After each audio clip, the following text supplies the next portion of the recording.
After 2 massive days of the Billabong Pro Tahiti, we arrive on a Sunday morning with the final 12 ready to go on finals day. Thanks for being with us. You're watching the Billabong Pro Tahiti, stop number 7 of the World Surf League Championship Tour. I'm Joe Terfel alongside good friend, former world champ Martin Potter. Morning, Joe. Potts, I can't think of another event that we've had in Tahiti where we're coming to the 3rd day of the waiting period and we're calling it a finals day. Well, I don't think it's happened ever, Joe. I think it's a world record, that's for sure. But the waves have been on offer and, everyone's just been ready to rock and roll. So got another big day ahead of us, though. I mean, there's just plenty of swell in the ocean. Got some incredible round 4 heats coming up. But yesterday was unbelievable. I mean, we saw some great surf and some great tube riding. And, the cream has risen to the top. Already seeing the jerseys on the shoulders of the world's best, meaning first heat is ready to go. Round 4, heat number 1. Owen Wright, Connor O'Leary, Wiggly Dantes, all goofy foots going for a spot into the quarterfinals. Remember, this round non-elimination, so 2nd and 3rd will be dealing with round 5. So we're seeing how critical it might be on a day like today, Potts, is just to get 1 round off, because we know we're going all the way to the finals. Yeah, absolutely. Look at the conditions. I mean, we rocked up this morning. The wind was a little bit more onshore, but as the land heats up, it sort of almost tends to go a little bit more offshore, which is what it's done. The boys are going to be looking for those west bowls because it's going to bend back into the wind and go a little bit more offshore on that inside section. So there's going to be a couple of little different strategies, but what a way to start with these 3 guys. Owen, Connor and Wiggly, all 3 real solid surfers out here. So we got the message from the commissioner's office. They wanted to start off very quickly this morning, and it's official. Happy finals day to everybody watching around the world. It's just past 7 o'clock local time here in Tahiti, and we'll be crowning a champion by the end of the day today. Going through the Surfline forecast, Kieran Pro, our commissioner, realized that he wanted to get things going in a big way with some serious storms later on in the waiting period. And now Owen Wright, Connor O'Leary, Wiggly Dantes will try to make sense of this lineup after absolutely scoring brilliant conditions yesterday. Owen played such a smart heat, and it still looks like he's just showed us like what he's like in 3rd gear out here. Potts, let's see what he has in store for us today. Yeah, absolutely. I love that post-heat interview where Rosie asked if there was any kind of revenge or payback on Ian Gouveia from the heat they had at Fiji, and he said absolutely. I wanted revenge. I wanted to win that so bad. I was super competitive, and that's not normally what we hear from Owen Wright. He's normally happy-go-lucky and sort of cruises into it, but a different beast in this event. And that's why you love that, Potts. That's Absolutely. like your era type of stuff, where you knew everybody was out for blood. Connor O'Leary, the rookie on tour, is not acting like one. As you see his ranking already in the top 10. Joan Duru also remaining in round 4. So the Rookie of the Year race getting exciting here at stop 7. Also Wiggly Dantes from Ubatuba, Sao Paulo, Brazil. We always knew that he was going to love the heavy lefts on tour. He's already had great results here in the past, and now he's got a shot. If he gets this win, he'll go into the quarterfinals. Absolutely. I think the only thing that really worries me is that he is carrying an injury. His knees is a little sore. It's fine once he pulls into the barrel, but it's when it comes down to those big turns, Joe, I think that's when it's going to start maybe hindering his potential. But the adrenaline's pumping, and I don't think he's going to feel too much once he's up and riding. I talked to Wiggly last night. He came over to this side of the point, was picking up a couple of fresh surfboards, and he said it was sort of the back of his leg. He felt a little bit of tension, and he said, yeah, the doctor was saying, hey, miss Fiji, and he's like, are you kidding me? It's one of my favorite places on earth. So he's kind of been making his own decisions on the pain, and he's been happy what's been happening so far in this event. Yesterday had real clean, glassy conditions, and now waking up to a little bit more overcast skies. We had a lot of rain before we called this heat officially on, and we're noticing a little bit of the size decrease into finals day. Looks like this could be one of those days where turns are going to be kind of critical in making your heats. Yeah, I think so. Watching it this morning, there was the odd barrel, and there was the odd big set still coming through as well. So I think it's going to come down to timing, obviously, and finding those little gems. I think there's still going to be some barrels, but turns are going to become more and more important as opposed to yesterday. Wiggly Dantes down to his 3rd season on the top 34. Had a lot of quick success as a rookie. We realized he was challenging to beat. He has a great tactical game, understands the rule book, and we'll see that just a short opening wave of finals day. Connor just up and out. It's interesting after you have a couple of rounds of the one-on-one format with just one extra guy in the lineup with you, Potts, on a day like today, it could feel absolutely super crowded in your lineup here. Yeah, absolutely. But, you know, with that new priority rule that's come into play over the last few years, it's going to give everyone equal opportunity. When this round was first brought in, it was more of a hassle situation. Guys didn't really take it serious, did they? But then once they found out that it was a straight shot to the quarterfinals, it very quickly became a competitive round. As we check out the WSL rulebook, you can see how the three-man priority works. So, for example, Connor took a wave, so he's already in the back of the line. Now it's up to Owen and Wiggly just to outposition each other for the next exchange, and we'll get that rotation going. So if you have priority, you go to third. If you get to the takeoff spot early, you can still fight for that second priority. They didn't want to lose the paddle battle to return to the takeoff zone. So we'll be breaking that down throughout the day. Down the line, after getting an opening ride, Connor O'Leary looking for a barrel to kick off the morning. That one's going to clamp shut.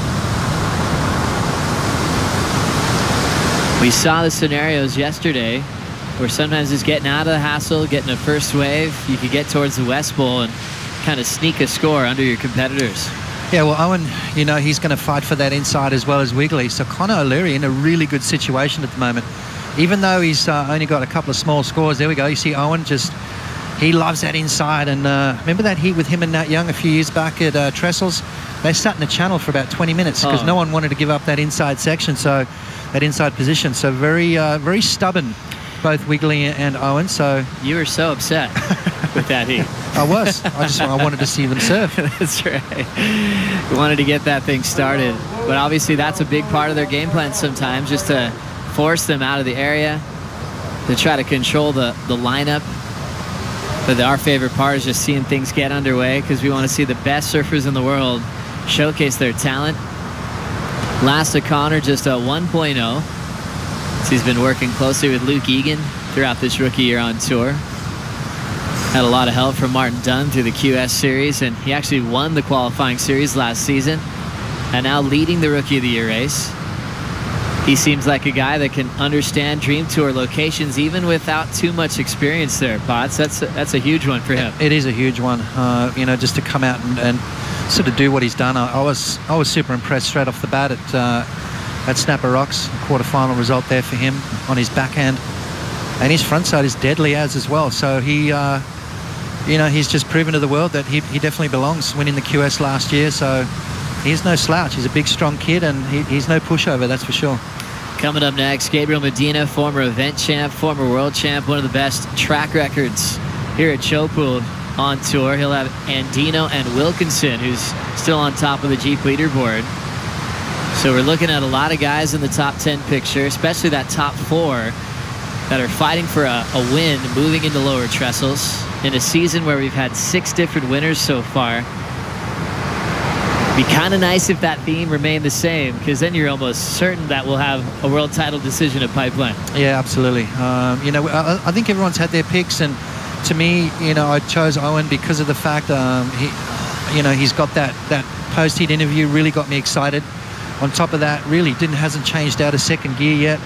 So I'm looking for bigger and better things from Owen, sort of taking the inside, and it looks like he's looking for those deep south ones. And looking at Owen's position right now, one of his best ever seasons on the top 34. As we rewind the tape, first of all, it was just so amazing to see Owen in person after that tough injury from last year. And then to see him take down the world's best, win Snapper for the first time in an emotional final with his good friend Matt Wilkinson was huge. But he wasn't done there, Potts. Looked great in big conditions at Margaret River, had great free surfs over at the box, and kept on swinging to keep his spot solid in the top 5. Yeah, I mean, he's looking amazing, just in all kinds of conditions, really. No matter whether it's a small right-hand beach break or these big, long walls of Jeffreys Bay, hollow waves of Chopu and cloud break, coming down to Pipeline. I mean, if he's in the mix at the end of the year, it's dangerous for everyone else, that's for sure. I remember watching Owen Wright surf at Pipe when he was probably about 15. Just looked like he was taking it on like a beach break, going on everything. Has the late takeoff absolutely mastered, as we see him catching a wave here, Potts. Nice little barrel, so there we go. I mean, turns are going to be important, but that, to me, is going to be even more important to find those little gems.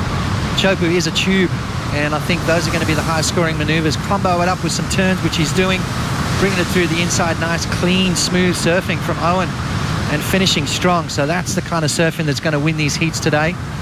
Comboing it up, look at that, pulling in deep behind the tube.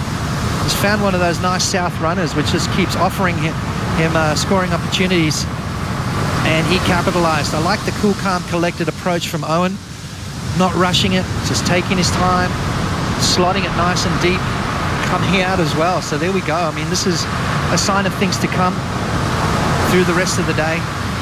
And Owen Wright just looking in good form straight off the bat, Joe. Really impressed to see him find that barrel first thing in the morning. O'Leary now going to turns. Snap to start, layback hack, another jam off the roof. Little room to move, he'll slip off on the finish. But a series of hacks off the top for Conor O'Leary in this all goofy foot matchup. Scores in already for Owen Wright, is 6.17 getting the barrel. And the maneuvers from O'Leary on that last will be his best so far, as Wiggly's still being patient. What'd you like about this performance? Well, he's obviously there's no tube on offer, so what do? You go to turns, right? And he's got a lightning fast snap off the top, which I love. It's a cross between a snap and a layback, which he gets that body position, sort of throws the board out and then brings it back underneath himself. So it's going to be a fairly good score there to kick things off for Conor O'Leary. But Owen Wright, that's the kind of surfing you want to see.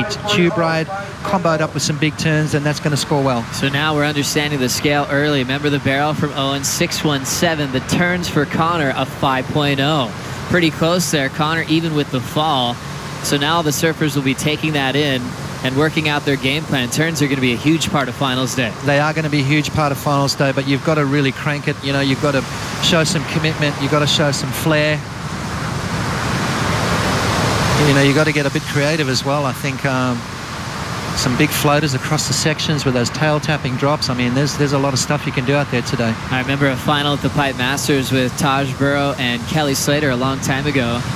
And Kelly was still hunting down the barrel program. He pulled in. It was small and pretty messy conditions. He ended up getting like a 3 for it, where Taj was adjusting to turns, ended up winning that final.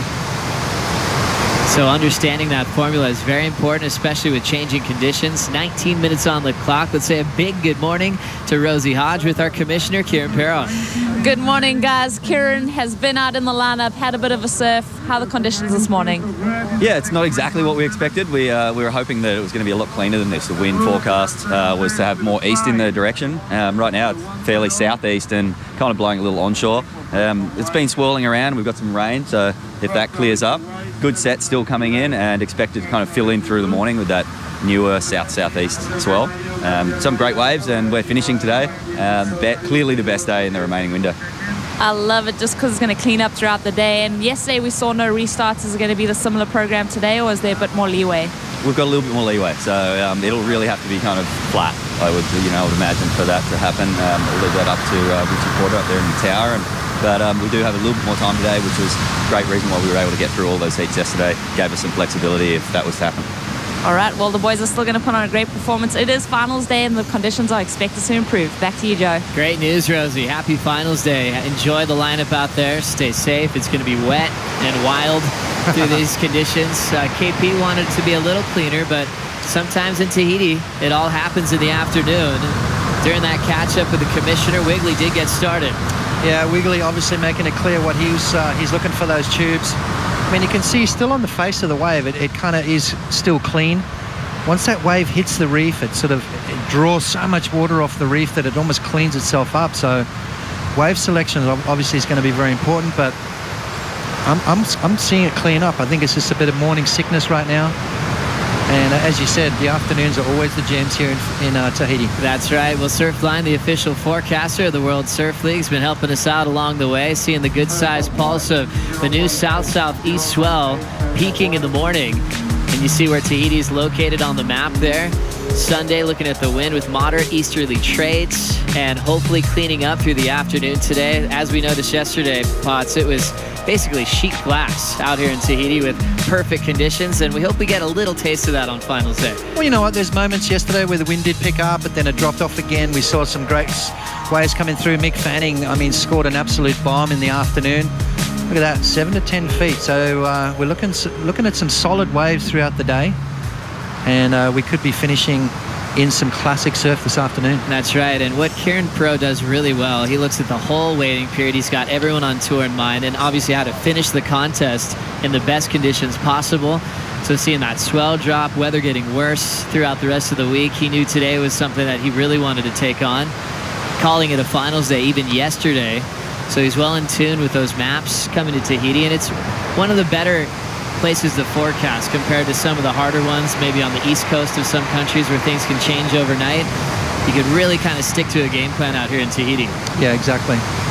And I think he's nailed it. I mean, look at the last 2 days of competition we've had have just been absolutely epic. And, you know, most people would call it subpar Chopu, but for me, it's high performance. It's exciting. We saw some really close heats. Seen some big scores. No 10-point rides yet, though. And someone's going to try to figure out a way to win in these conditions, and we'll see which athlete takes on that task. Owen going for barrels, 617. The rookie on tour, Connor O'Leary, a 5.0, who had a matchup with Owen on the Gold Coast in the season opener, kicking off his season with a quarterfinal as we look into the barrel with Wiggly Dantes. He's out. Nice, clean, smooth carve after the exit, going for more moves. Rips one off the roof. Knees looking fine from here. And Wiggly's got his best score coming through.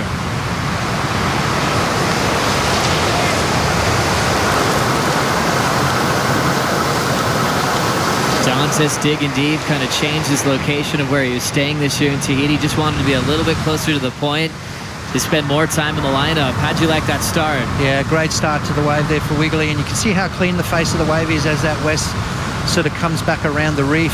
It goes a bit offshore. Here we go. Now an absolute cavern, staying open for Owen Wright. He's out. Grabs the rail and sets up that big fading cutback. Rips one off the lip, and he is out of there. Owen making sense of this lineup first thing in the morning. He's making it look ultra clean. Already has the 617, so 2 important scores about to lock in. Yep, 2 good waves required, and Owen's got both of those straight off the bat, so now he can afford to sit and wait, pick and choose, get that priority. Have a look at this, takes off, slides straight into it. And, well, he saw that wave bending around the reef, perfect positioning, perfect timing, and then that rail grab. So comboing it up with a couple of turns. I love what I'm seeing from Owen Wright. You can see a little bit more sense of urgency in his approach. I think he's changed gears, Joe, and it's looking ominous for everyone else. Look at that, perfect. In the barrel, he comes flying out, and then I love that turn from him as he gets nice and low, holding that rail just to make sure that board doesn't skip out of the face of the wave and kicks out. So looking forward to another good score to drop for Owen. This location has been a very consistent result for Owen Wright in his career, finaling in the Code Red season, a recipient of the Andy Irons Award for being the most committed surfer. Semi-final the following year, so you could basically count on him to be in the final series. Once he gets into round 3, he's undefeated. He usually steamrolls through round 4. With 13 minutes still to go on the first heat of the morning on finals day, we'll take a quick break. We'll return to Tahiti for more after this.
Here we go. This is Connor O'Leary getting things started. He's got great technique.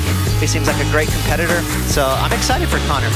Living in Cronulla, it's kind of like that little hole where there's not as much media hype and all that.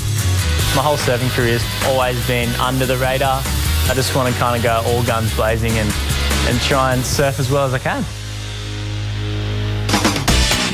Connor O'Leary is no longer under the radar. Everybody knows who he is. He's in the top 10, and it would be a great pick if you're playing fantasy surfing. You go to worldsurfleague.com/fantasy and pick your teams.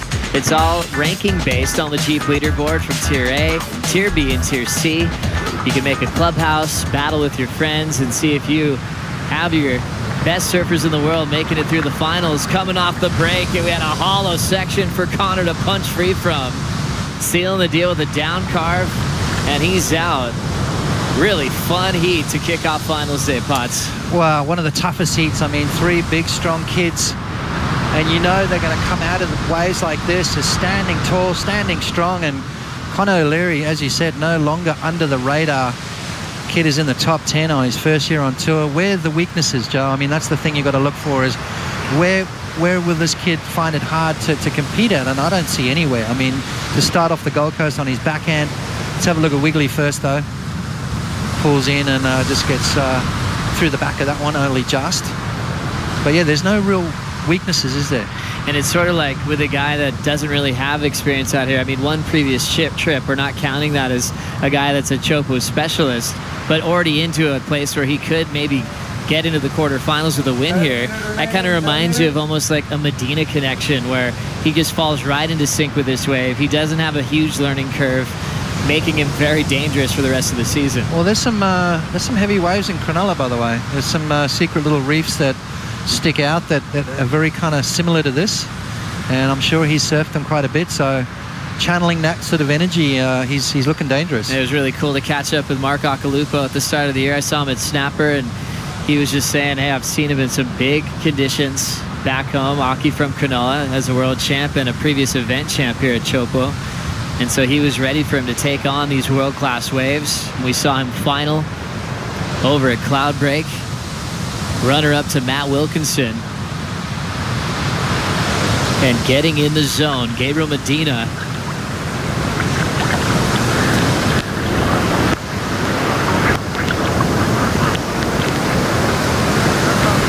Medina taking on Kolohe Andino and Matt Wilkinson in this next heat. Wilco holding the Jeep yellow jersey.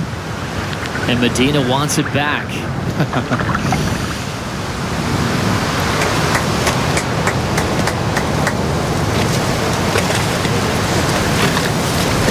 Matt Wilkinson on the scene.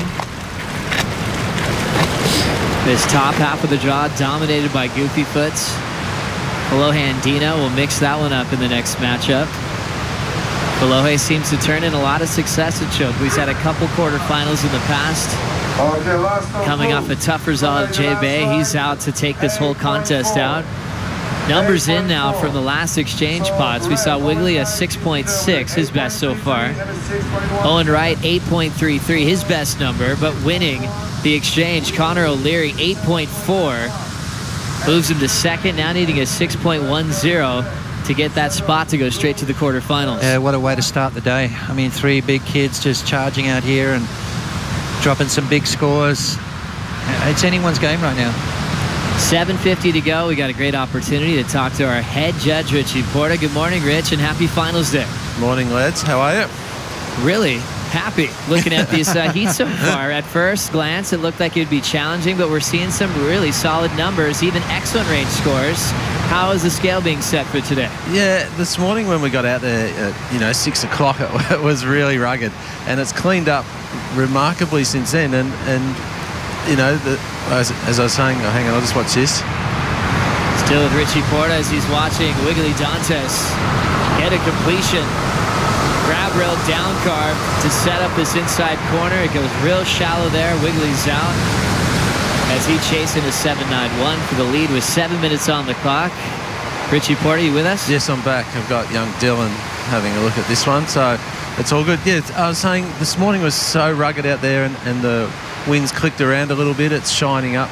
You know, it's still got a little bit of a wobble, but there are some great opportunities. This morning, you know, talking to the guys out in the lineup and saying, is it going to be all turns today? And we're going, well, no, we're still hunting the barrels, and that's the scores that are reflecting. And we're getting some great barrels first heat off the day, and the forecast is only meant to improve all day long. So I think we're going to be in for a really good day, even though it's a bit grey and stuff. But as surfers, we don't mind a bit of the weather. We just love the good waves. So we're watching this one. No one goes that one.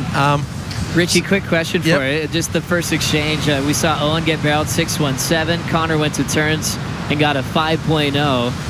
What was that message to understand for finals day? Yeah, Owen Connor fell on his last turn as well. So, you know, it was a mid-range score for the turns, and the turns were pretty good. But Chopu is all about the barrels. Like, the turns are chasing waves if you're not getting the barrel. And out here, it is definitely the barrel's the number one top of the pops, and the turns are sort of the extra little bit if you can get them in, but the idea is to get the barrel. That's right. Also, looking at the judging criteria, we know one man coming up next, Medina, loves to go to the air. What are you anticipating if he does something really big above the lip, Rich? Yeah, well, yesterday, you know, those barrels were really good, and he did a really good air, and in other breaks he may have got a lot more of a score than he did yesterday. So he's pretty dynamic out here. He'll still be chasing those barrels, and he's such a shrewd competitor that if he sees a section, he's going to go for it for sure. So, you know, wait and see how high he goes, and if he goes at all, he may just park himself into a few kegs and do that, you know. So we'll wait and see. We could see a little bit of everything today. Just another question before we let you go, Rich. Situationally, a lot of people asking around the world, when a surfer takes a wave, do all the judges on the panel know the number that he needs to turn the heat? Is that a conversation point? No, not at all. Like, a lot of the times you're so involved with what's going on. Most of the times you don't really know. Like, out here on the lagoon, there's not so much talking from the announcer, Cedric, so because the speakers are too loud. So often we don't know as a judge what the requirement is, and each score is endemic of what it's worth rather than what he's chasing. So more times than not, you don't know, and you put down the score, and then someone will say after, oh, what was he chasing? And you say, oh, he was chasing X, and you gave him a Y, and he goes, okay, no problem. But no, to answer your question, Joe, sometimes you know because you can hear it, but we don't sit here and go, he's chasing a 7, and we talk like that. There's none of that discussion. Thanks so much for the insight, Rich. Enjoy finals day. We'll check in with you later on today. All right, have a great day. Thank you. Head judge Richie Porta giving us an update on the scale today and seeing the 5 from Connor. Turns are understood. Also anticipating maybe an air game, but it's all situational. If the air's massive over a big section, they're hoping that it's all about the barrel shootout. That's why we come to Chopu, but it could be a little bit of both, always depending on the conditions today. Yeah, absolutely. You know, when you look at the conditions this morning when we rocked up, Joe, it was kind of howling on shore almost. You know, it was super strong side shore winds. Look at it. It's already cleaned up a lot. It's got that morning sickness at the moment a little bit still, but that last wave from Wiggly Dantes, 6.80, I mean, that thing was super clean. It was a nice clean barrel. Came out with that big hacking maneuver. Still searching for a score, though. As we check out the heat recap for the first heat of finals day, all goofy foot matchup that looked pretty messy and challenging before we started, and Owen Wright just cleaned it right up. 6-1-7 to kick this one off. Got himself a great start, backed it up quickly, but he has been battled with Connor O'Leary for that high single score putts. Yeah, have a look at this, though. Owen Wright, one of the best tube riders when it comes to Chopu, when it comes to pipeline, cloud break, waves like that. Have a look at that. Just unbelievable stuff from Owen Wright. It looks to me like he's changing gears here in round number 4. Why? Because he has to. He's got Connor O'Leary, who's right on his heels, just dropped a big 8.40, the highest score so far of the heat. And he's only looking for a 6.10 to get himself up into that first place. Wiggly Dantes as well has had a couple of great waves and is not far behind either, just looking for a 7.71. So what a way to start. Just over 2 minutes remaining. 3 solid goofy footers. Who's going to win? Incredible roll right now for Owen Wright, a surfer that you kind of spotlighted last night as a guy that could definitely go all the way. It kind of felt like Owen's the guy that you want to give this trophy to. It's almost like the feeling of Jordy at Bells, where he deserves it. Owen definitely has earned his stripes out here turning in some of the most brilliant performances in the last handful of seasons. And as we know, he couldn't surf here last year due to injury. And back in 2013, his back was hurt as well. So he's had a couple of long years on the sidelines. Even when he returned to the jersey in 2014, after a less severe injury, you could tell how much it meant to him just to be back. He didn't have the crazy comeback that year where he went on to win, but I'm sure it was worth the wait to finally take out Snapper Rocks this season. Here he goes. Owen with a mid-20 to go. He is absolutely deep on this pit at Chopu. And he almost pulled out a brilliant exit with a lot of water in his face. It's just his third wave ridden in the matchup, his first fall. Now hitting the final minute. Priorities with Connor O'Leary, the guy who's got a close shot to take this one. Needs a 6.10. Wiggly with second priority needs a 7.71 in this non-elimination format.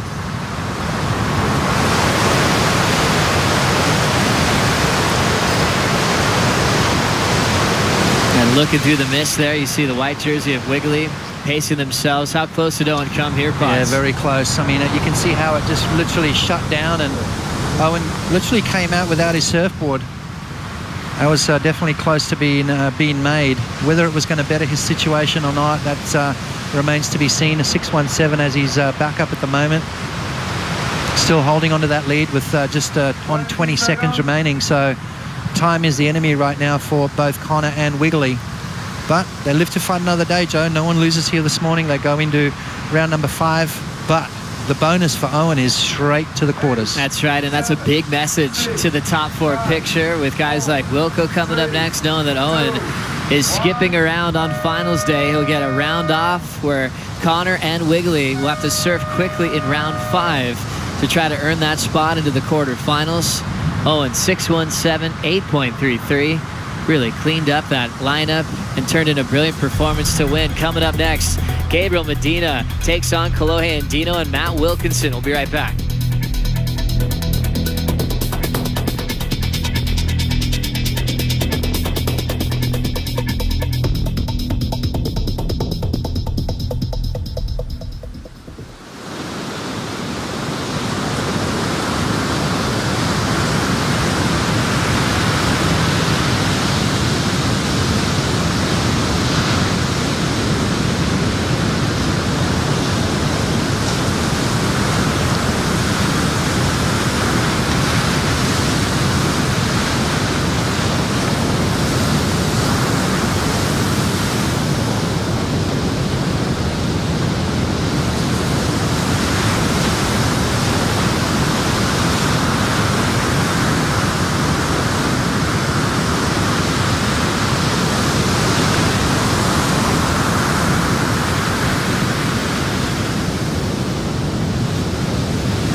Welcome back to finals day. We're into round 4, heat number 2. We just came off a heat where Owen Wright skipped to the quarters, and that's exactly what these 3 want to do.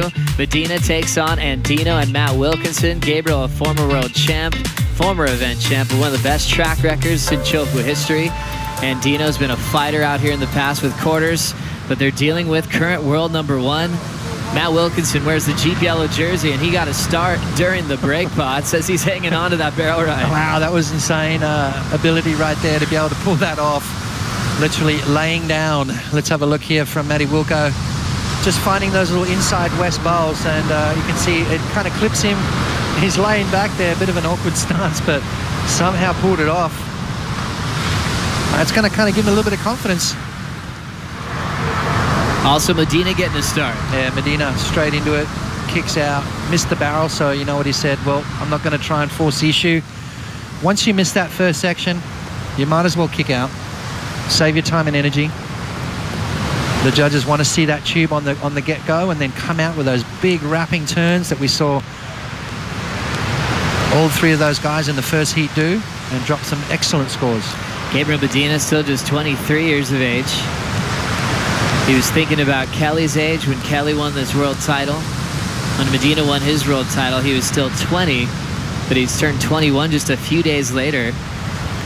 So Kelly was still the younger 20, but he was aware of that. He wanted to try to accomplish that and create that record for himself. Wilco run it down the line nice and deep.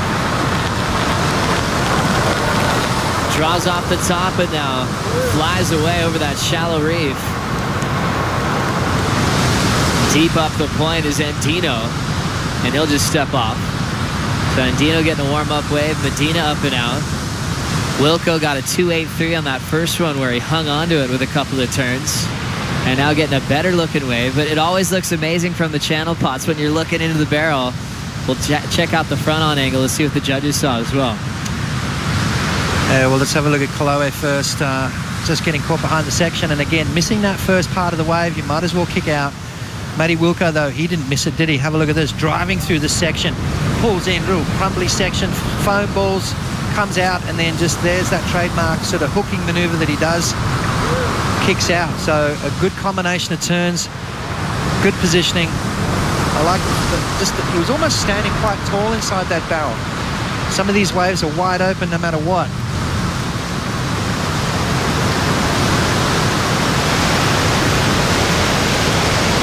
So Matty Wilco looks like he's going to get a fairly chunky score. During those replays, Medina got another wave, got a nice deep vision here, Potts. Yeah, a little bit of a crumbly exit, so I'm not seeing that go too high. You've got to get those nice clean exits as we saw in that first heat. Sometimes, you know, if you spend a long time in the tube and then fight your way out, the judges will score that, but if it's a short, crumbly barrel, we're not looking at massive scores. Well, it's a huge one for the Goofy Foots in the top half of the draw. Wilkinson looks like he's had the best start so far, 7-1-7. Wilco out front of this seat. He came here nice and early for a warm-up with his good friend Owen Wright. Owen won his heat, and he's sitting on the boat with Rosie. Thank you, Joe. Well, we know we have improving conditions, but first heat of the day, it seemed to be a little bit tricky. How did you motivate this morning? I was pretty slow, actually, out of bed. And then it actually looked way worse this morning, and it's actually got better since like first light. And yeah, there was just a couple that drew out, and I think Kolohe's on a sick one now. Yeah, a couple that drew the water out and let me get a couple barrels, so I was pretty happy. It's pretty fun just to see Matty Wilco in the water now. We've still got John, still got Geordie, yourself. Everything is getting so exciting. Is that still something that you're thinking about, and is it, you know, giving you that hunger and the drive? Well, like as a surf fan myself, it's exciting to see, and that everyone's still in there and everyone's still competing well, and yeah, I'm excited for myself to still be in there and like give it a go, you know, like get amongst it. And how important is it for you to miss that round 5? I think obviously today with the possible of 5 heats if you make the final, so I think it's important today. I'm pretty happy with that. All right, well, can't wait to see what you do in the quarters. Well done. Joey, take it away. Thank you, Rosie. Owen Wright understands the system on a pretty heavyweight finals day. So if you don't win round 4, you're surfing in round 5, then hopefully the quarters, the semifinals, and trying to get enough energy to take a win here. Wilco up. A bright yellow jersey shining through the lip there as he comes out, sets that rail for the down carve right into a hack off the top. His transitions are always money. And with a 7-1-7, he's feeling it today, Potts. He's looking dangerous, isn't he? I mean, there's definitely a little bit more pep in his step. He obviously watched his good friend Owen take down that first heat, wants to keep in touch with that. This top 5 conversation is amazing. I mean, the talent that we're watching here as Matty Wilco threads the eye of the needle and comes out beautifully. So he's going to better that 2.83, extend his lead, put a little bit more pressure on both Gabriel and Kolohe. You can see there just how's the technique. That was a very critical wave there. He had to move his body, he had to weave through the barrel, he had to change the shape of his body, extend it, compact it. There was so much going on there, and I think the judges are going to reward that. So we check out the rankings here on the Jeep leaderboard. Matt Wilkinson out in front again, just like last season, showing that was no mistake, that he's going to be a world title contender for a long time. John Florence right behind him. He's coming up in the next heat. Jordy Smith will be out here in round 4, heat number 4.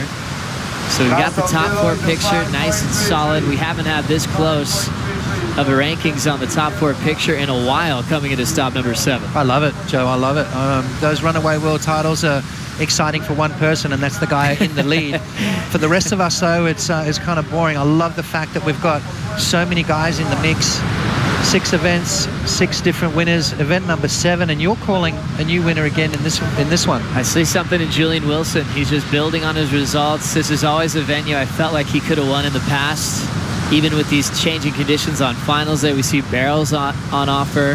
He's high performance and radical. I think he's really inspired by Wilco as well. They're great friends. Yep. And it was sort of the opposite of Wilco, where Wilco was finishing in the 20s, 18s, trying to requalify. Julian was always a world title contender, finishing in the top 10 out of the gates as a rookie. So I think he almost can be inspired by what Wilco's turned in as a consistent world title campaigner.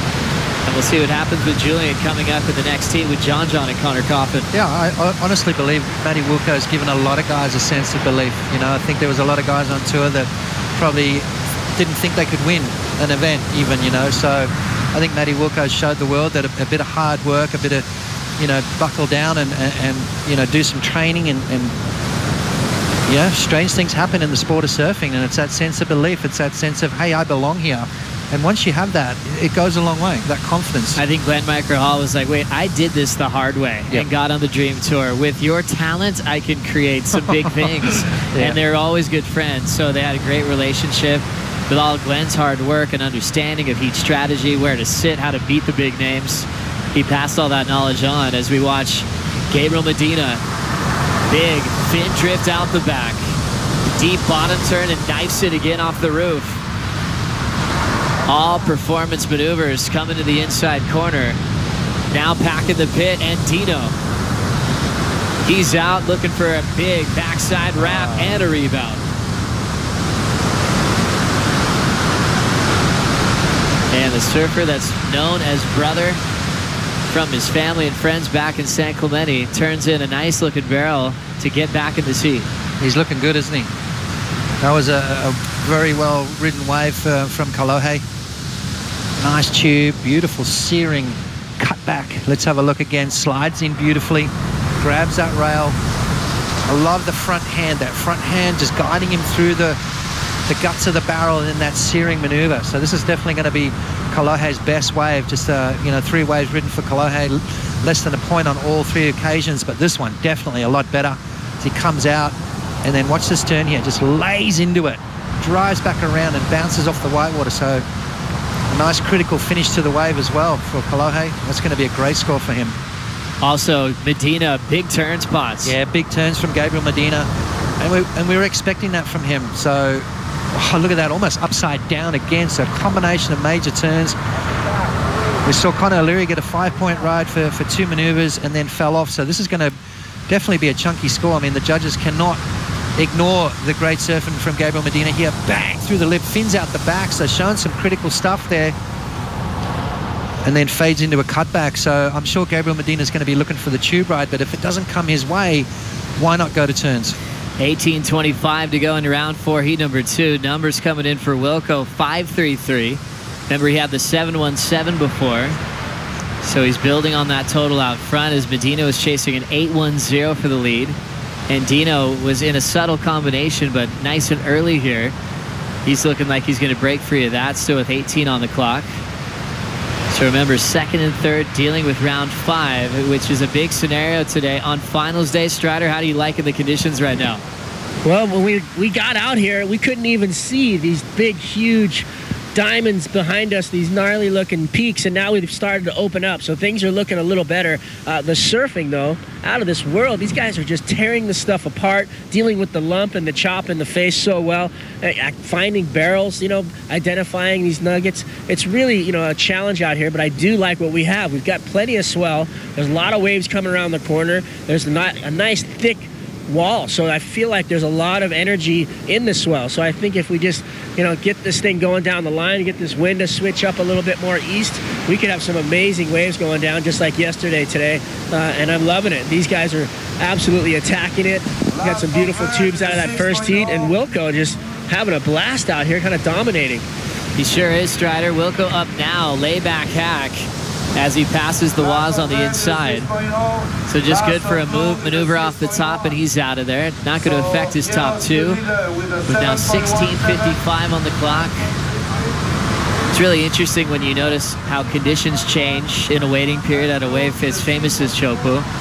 Coming into finals day, do your favorites start to change for the win when it's looking a lot different than what we had yesterday? Well, you know, at this size, no. I mean, if it drastically changed in size, absolutely. But I think with these last 3 days, it's been very similar size throughout the day. Maybe the wind's been the difference. But I think we're going to see it clock around. I mean, you look at the inside waves now, nice and smooth. So maybe that's a sign of things to come. My picks are staying the same. 16 on the clock here. Medina came on tour and started winning events right away. Having a look now, and Dino, great positioning, super deep, but that thing's just going to shut down. Well, before that, though, he got himself back into the heat.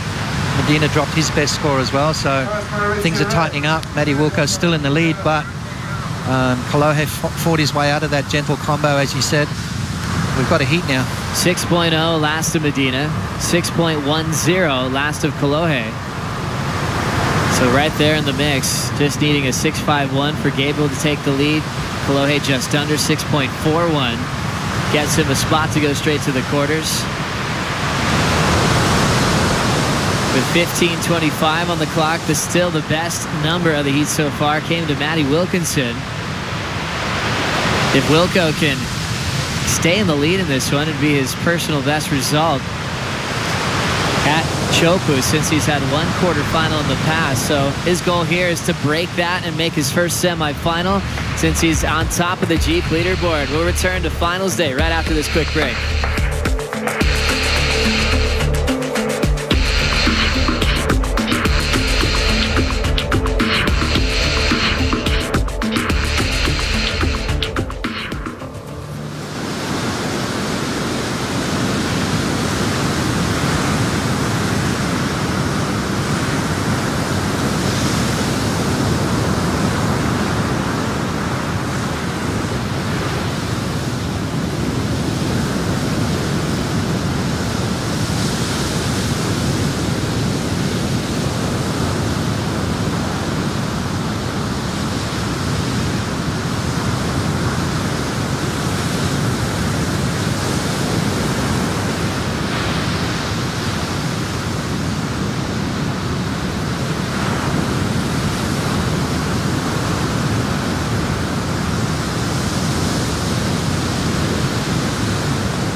Coming to Tahiti with the yellow Jeep Leaders jersey is pretty massive. It's kind of the start of the back half of the year, and I've got momentum, and hopefully I can just keep putting solid results on the boards at every event.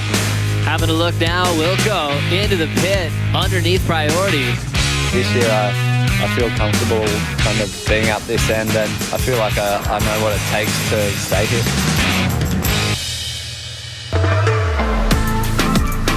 Matt Wilkinson, #1 in the world once again for the second consecutive season on tour after a handful of years where he was just thinking about requalification. Doing double duty on the QS was always very important for Wilkinson, just to stay on the top 34, and he was a survivor. So many years where we're watching him at Pipe going, okay, he's got to make a couple of heats here.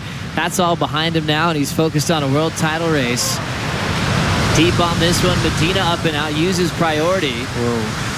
And he's not getting a score there, so now Wilco has priority with 12:45 to go in the lead. It looks like he's going to use it quickly. Takes off, can't pull in, and so he's going to sneak out. And Dino handed priority, and he's thankful Medina and Wilco didn't turn in scores there. Yeah, that was sort of an exchange of really weird sort of decisions from both Gabriel Medina. I kind of knew he was too deep, but I think it was more of a, I'm not going to let these other guys go, because both Matty Wilco and Kolohe were in the perfect spot for that wave. The thing I like about that little clip from Matty Wilco is he said he feels he knows what it takes now to stay at the top. And that's a big difference compared to last year. Such a positive headspace as we see the decision here. Yeah, well, he couldn't have pulled in there because that wave kind of crumbled in front of him. Good move just to kick out and save your time and energy. Plenty of time remaining. Matty Wilco trying to back up that 717 at the moment to 5.33, so not enough really, especially when you're looking at guys like Gabriel Medina and Kolohe. Now for Kolohe, he knows getting that gift of priority now, needing a 6.41. He's going to use it wisely. And Dino has really compared a lot to Medina, John Florence, the kind of guys in his generation when he qualified for the tour. In the early years, he was getting 25th out here. Then he built to a quarterfinal. He's also finishing on a quarterfinal from last season when he went down to Ace Bucket. Oftentimes, Goofy Foot's taking him out here at Chopu. But I think he was pretty hard on himself. He was one of the best juniors ever to come out of the United States. And when you're about 14, those comparisons are happening. Who's the best in Brazil that can match Andino? Who's the best in Australia? And he was always on the top of the list. In his rookie season, second year on tour, he talked about the struggles to compete and deal with those losses. And I think he finally just said, hey, wait, I'm young. Just because these guys in my generation have figured out the system early, I'll do it my way. And he'd be able to channel his own path to a top 10 finish, and even inside the top 5 last year. Yep. And some of those growing pains he's thankful of now for that learning curve to become one of the best surfers in the world. Yeah, you don't want to be a flash in the pan, you know. You want to be there for a period of time, and I think that the slow rise to the top is a good thing as well. You're learning all the mistakes along the way. You're making all those moves, and he's, you know, as you said, top 10, top 5 now, and look at him, number 14 in the world at the moment. So a lot of guys in front of him are out. So great opportunity for Kolohe right now to really leapfrog a lot of those guys. That's right, and Dino has a final behind him in West Oz and Margaret River. He's also finaled at Snapper Rocks. He's also made the final in Rio de Janeiro when he was runner-up to Michel Perez. And he's just looking to close, amping up for maybe his first win sometime this season, maybe this event. 10,000 points on the line.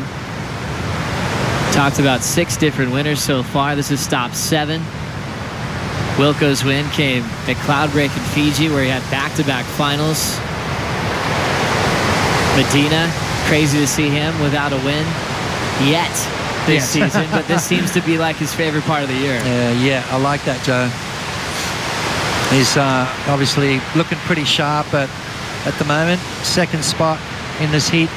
He's only looking for a 6.51 though. That's a walk in the park for Gabriel Medina. Kolohe down in third spot. He only needs a 6.41, so this heat is wide open. Matty Wilco desperately trying to shut the door on these guys. He needs to improve on that 5.33. 9 minutes remaining, so plenty of time. The thing about Chopu is that even with about 2 minutes on the clock, you're still in the game, right? That's the best part about it. Medina knows that very well. He had a buzzer beater against Beat Durbridge in round 3 to turn it when Beat had that high 9. Medina was running out of time. He's a surfer that can manufacture a score. The wave can look like a 3 or a 4, and just on his ability to perform, he can save himself, not just at Chopu, but a lot of the venues on the Dream Tour. Yeah, Medina can take off on a closeout and get an excellent score. And there's only a few guys on tour that can actually do that. Because the old recipe, hey, be on the best waves and you can win. Medina's like, well, maybe I don't need the best waves all the time, and he can just do it on his talent. Connor Coffin's here on the boat, ready to compete.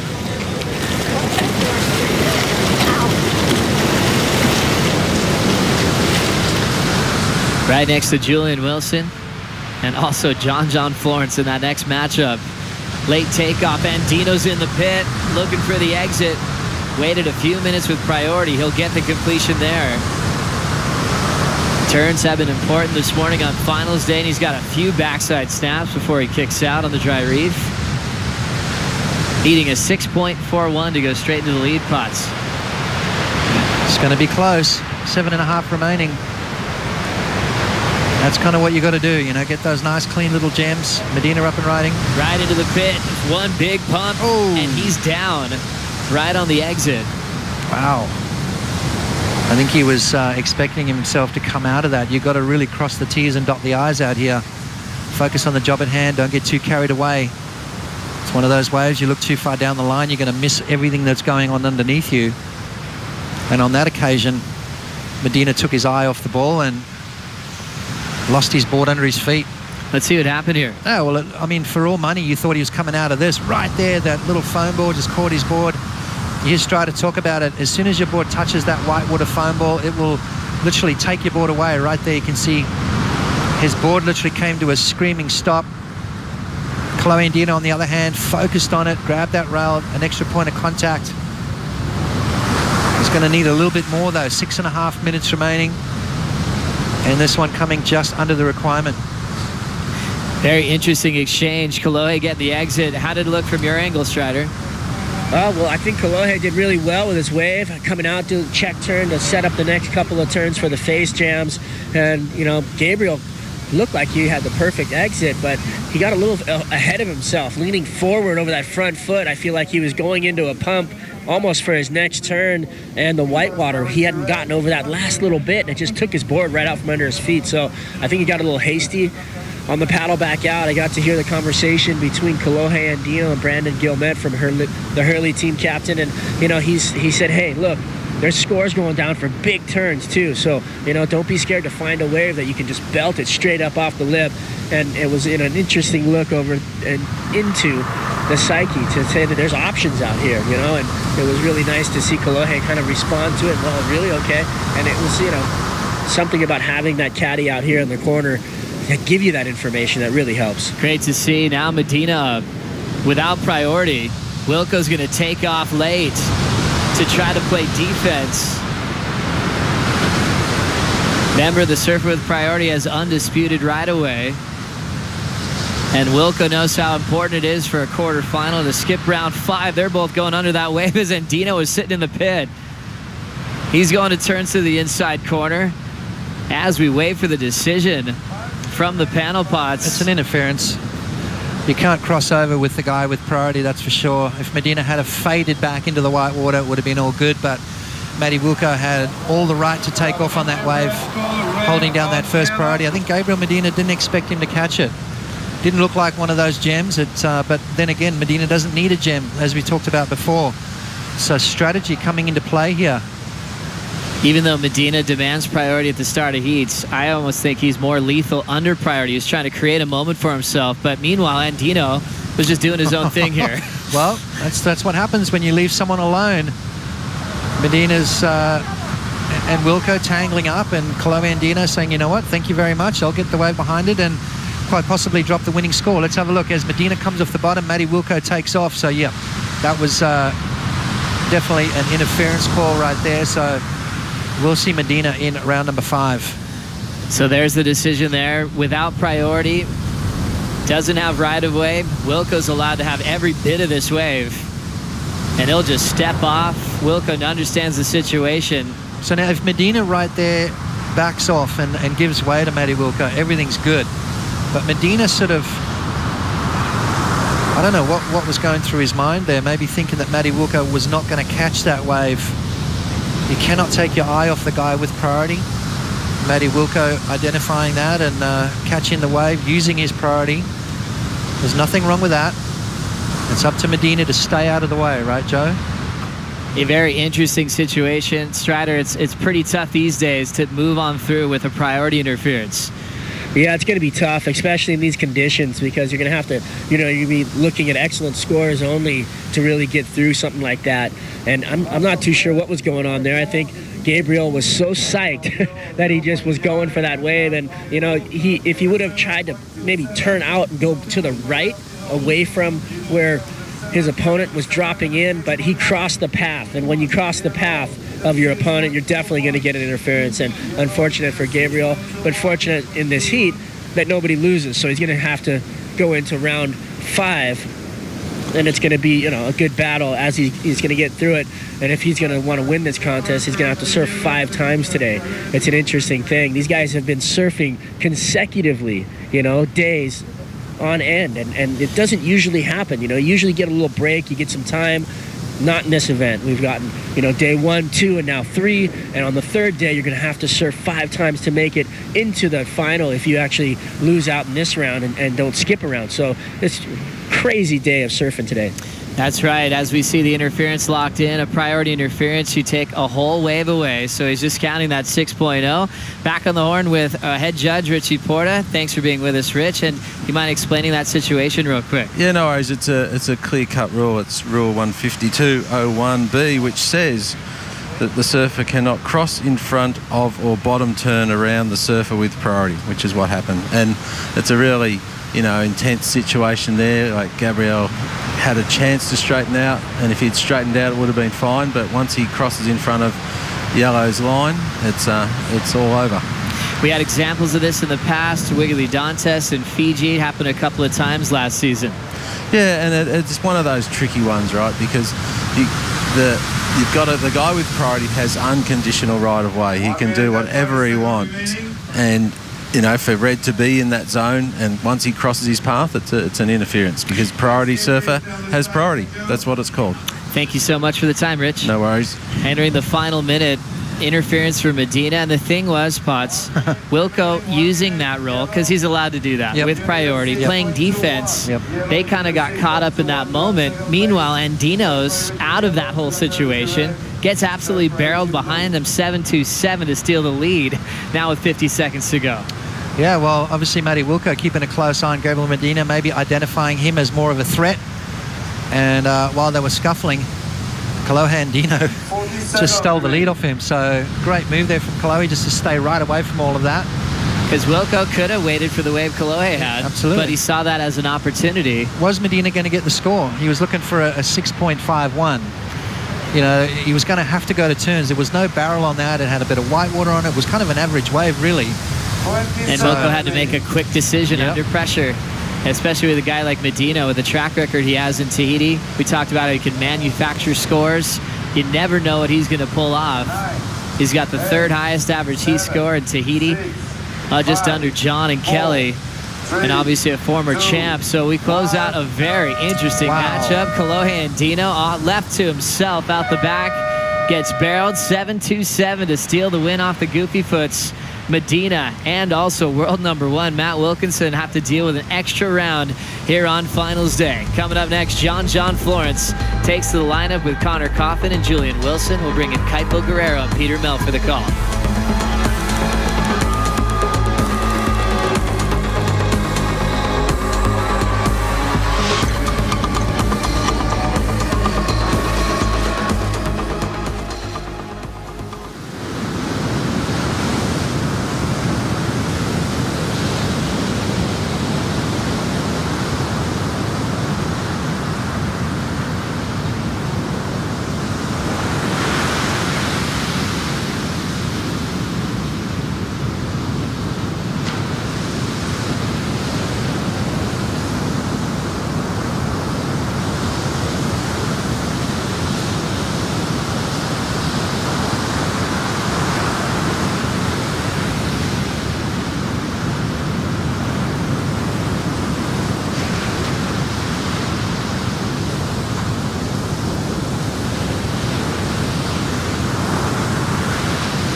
Yorana ite po'i po'i.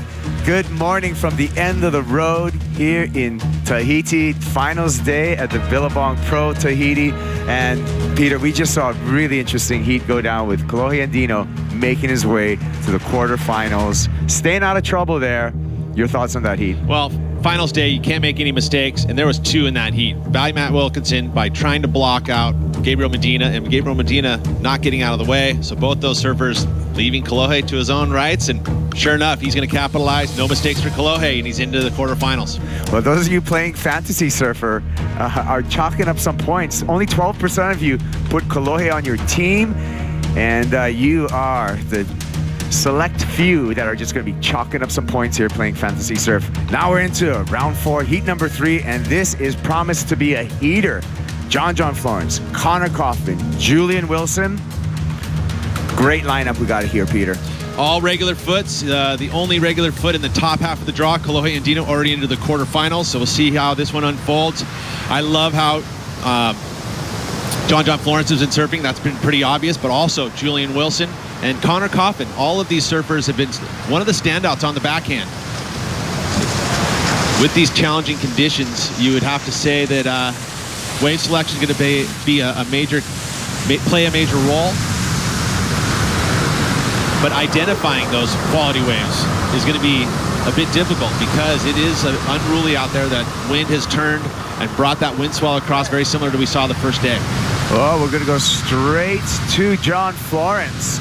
Frothy, white watery wave, and not a lot of opportunity, so he's going to get to the back of the rotation. 3-man priority in this heat, so back of the line for John Florence, and a very small score to start. Interesting tactic, though. Sometimes it feels like, to me, the guys will make a decision to go early to get that rotation started, so they will have first priority right out of the gates when it goes into the ladder. Maybe, I mean, to me, I'm looking at that wave going, I don't know why he would go on that one. And maybe he thought there might be an opportunity, maybe for an air. I mean, you think about John and what amazing barrel rider, but he's also really good in the air. So maybe thinking like that. But again, sometimes when you get yourself trying to move into, but now during the break, we actually had waves already ridden by 2 surfers who started the ladder, so I'm all out the window. Yeah, Julian Wilson's got a fractional score, so first in line is going to be Connor Coffin. As we wait for Connor to take off on a wave, we got brother Kolohe Andino. He's a quarterfinalist, and he is with Rosie Hodge. Straight into the quarters, and Kolohe, I just want to get your opinion. I mean, the tactics really playing in your favor there with Matty Wilco exercising his priority on Gabriel Medina. He gets the interference call, and there's a gem out the back for you. That's got to feel pretty good for you to capitalize on that opportunity. Yeah, for sure. I mean, 2 birds, 1 stone. That's what I was thinking on that wave. I was like, oh, cool. Hopefully this is a fun ride. He told me that, and I was like, well, I gave you your 7, so I think you got it back for me. So yeah, it's tricky out there. You know what? Early in the morning, it was kind of like a lot of turns, and then Owen and those guys were getting barrels. So I was like, oh, try to get barreled. And it's nice because it's just like all it is wave selection. If you get the one, then you can win. So it evens the playing field out for sure. And it seems like a quarterfinal that really opens up the floodgates. It's already a great result. So, where does the momentum lie? What's the goal for this event? I want to win the event. I never won one. I made 3 finals, a bunch of semis, and I'll be stoked to win. But obviously, I just I want to get a good score on my next wave in my next heat. So that's kind of all I'm focusing on. I think it's the waves are going to get better, so we'll see what happens, and hopefully I can just get a couple more barrels. That'd be rad too. Brother, we'll see you in the quarterfinals. Well done. Well, there you go. And Kolohe echoing your thoughts on wave selection, Peter, and also mentioning, he's been a finalist 3 times in championship tour events, and he wants his first win. And today could be the day for Kolohe Andino. Here we go with Julian Wilson in the barrel. Comes out, quick kick out. So that's going to be the first meaningful score at the 23-minute mark here. I'd also like to echo his thoughts in regards to the conditions changing. We have this rain kind of in the morning. It's what it's forecast to kind of be there, and it is supposed to clear up. As we watch the replay here, quick wave. I mean, he was underneath John making that decision, and he'll get a nominal score, but he did get barreled. Replay of John. It's a 1.5 on that wave. So a lot of low scores to start this heat off. You would have to say that Julian's got the best of it with that quick little in and out barrel. But yeah, echoing that again, I think that once we see this rain kind of start to back off a little bit, Hopefully that steers that wind more to an easterly direction, which again is a much more positive direction offshore. Fingers crossed. Well, we heard from head judge Richie Porta. It is the priority out here is going to be the barrel ride for scoring. And here we go with Connor Coffin looking for a barrel, disappearing. Fights his way out of that. Follows up with a nice backhand carve. Banks it off the whitewater. Loads up off the bottom for another carve. He's going to hit the shallow water here. It kicks out. So that's going to be advantage to Connor Coffin. You know, I just had a crazy thought.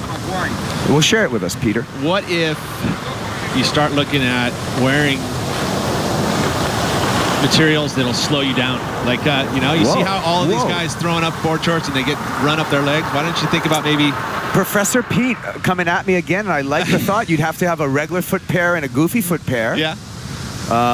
It's extra board shorts being sold. There we go. Look at him using his board shorts on the replay. Well, I mean, again, there's so much going on with the steering of their bodies that, you know, why not? I mean, great technique once again from Connor Coffin. You know, those skills been honed from all of those times surfing at the Tavarua cloud break. Again, that's where you hold that tube time, is when you can get yourself stalled out. Yeah. In the barrel. Do that hip stall right there. Here's an illustration from the water angle. I love that he's, you know, at some point you're fairly blind.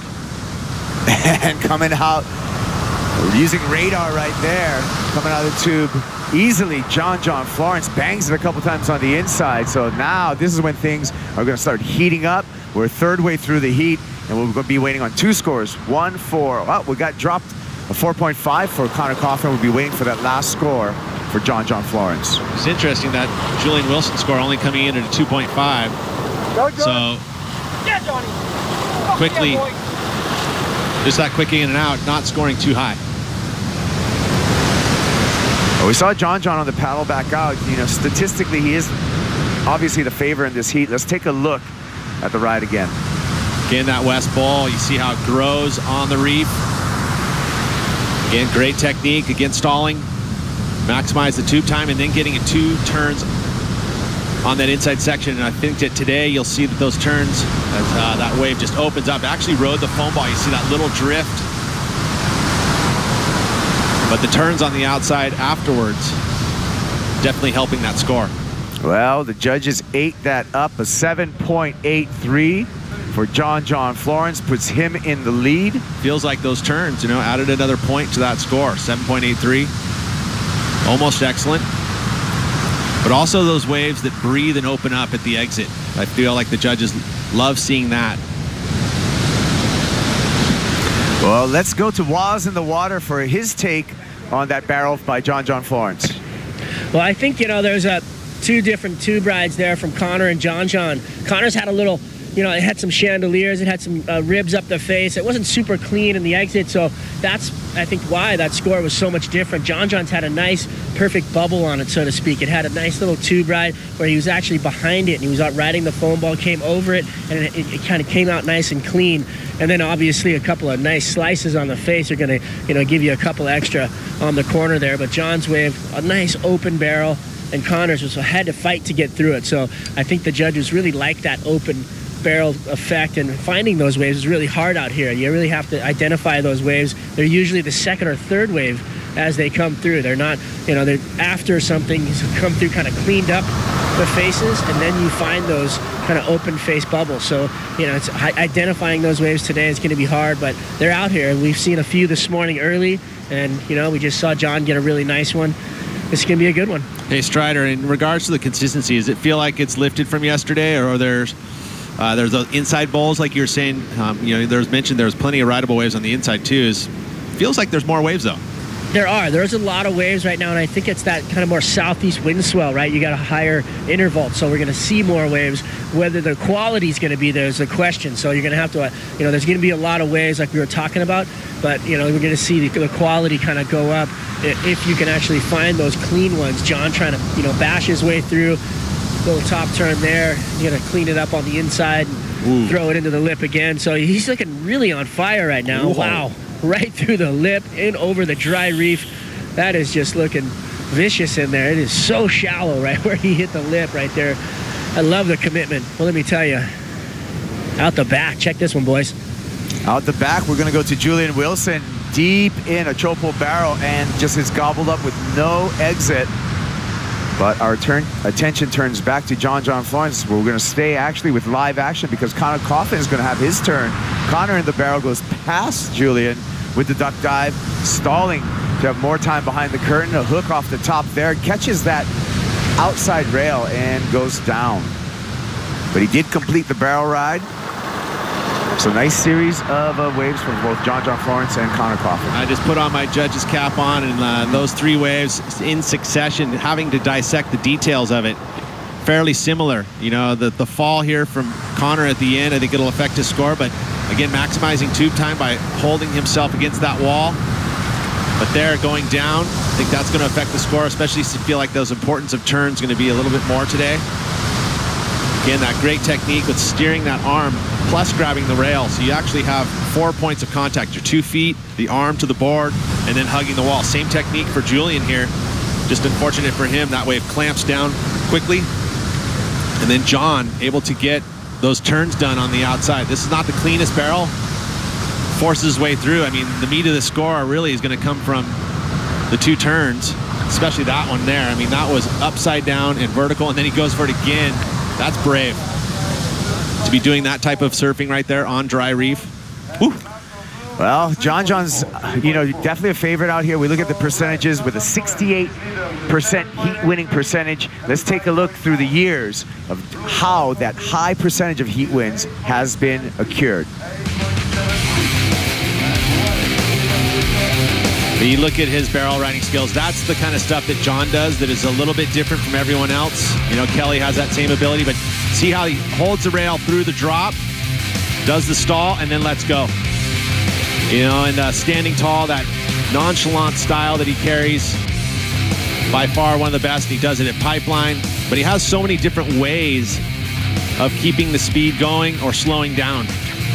You know, he'll do the undulation, as we like to call it, through the barrel at times when needed. But I think his best attribute is the fact that he can go on those really late ones underneath.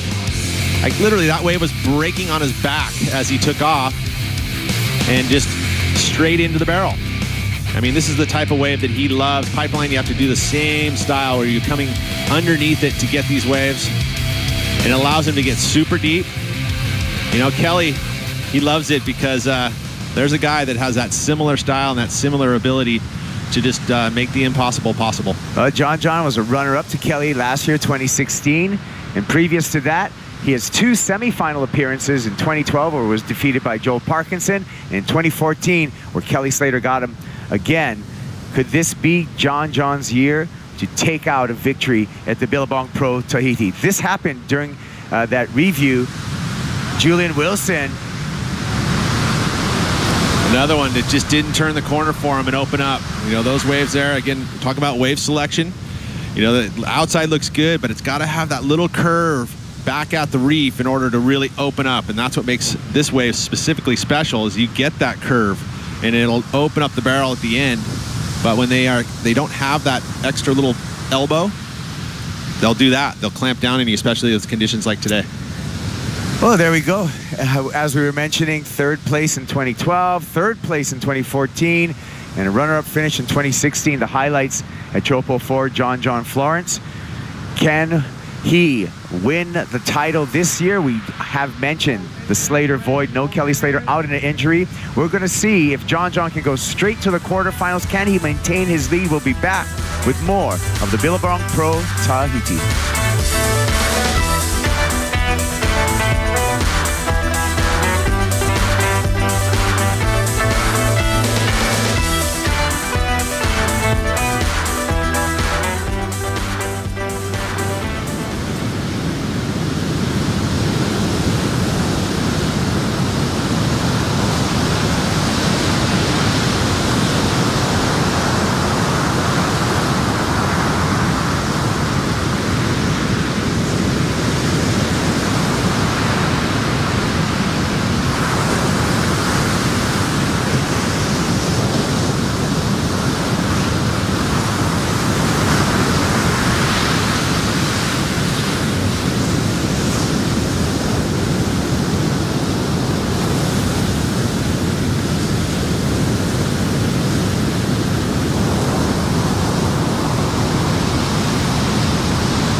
Welcome back to the Billabong Pro Tahiti. We're in round 4, heat number 3, and we can see the progress we've made already this morning. Owen Wright straight to the quarterfinal, as well as Kolohe and Dino.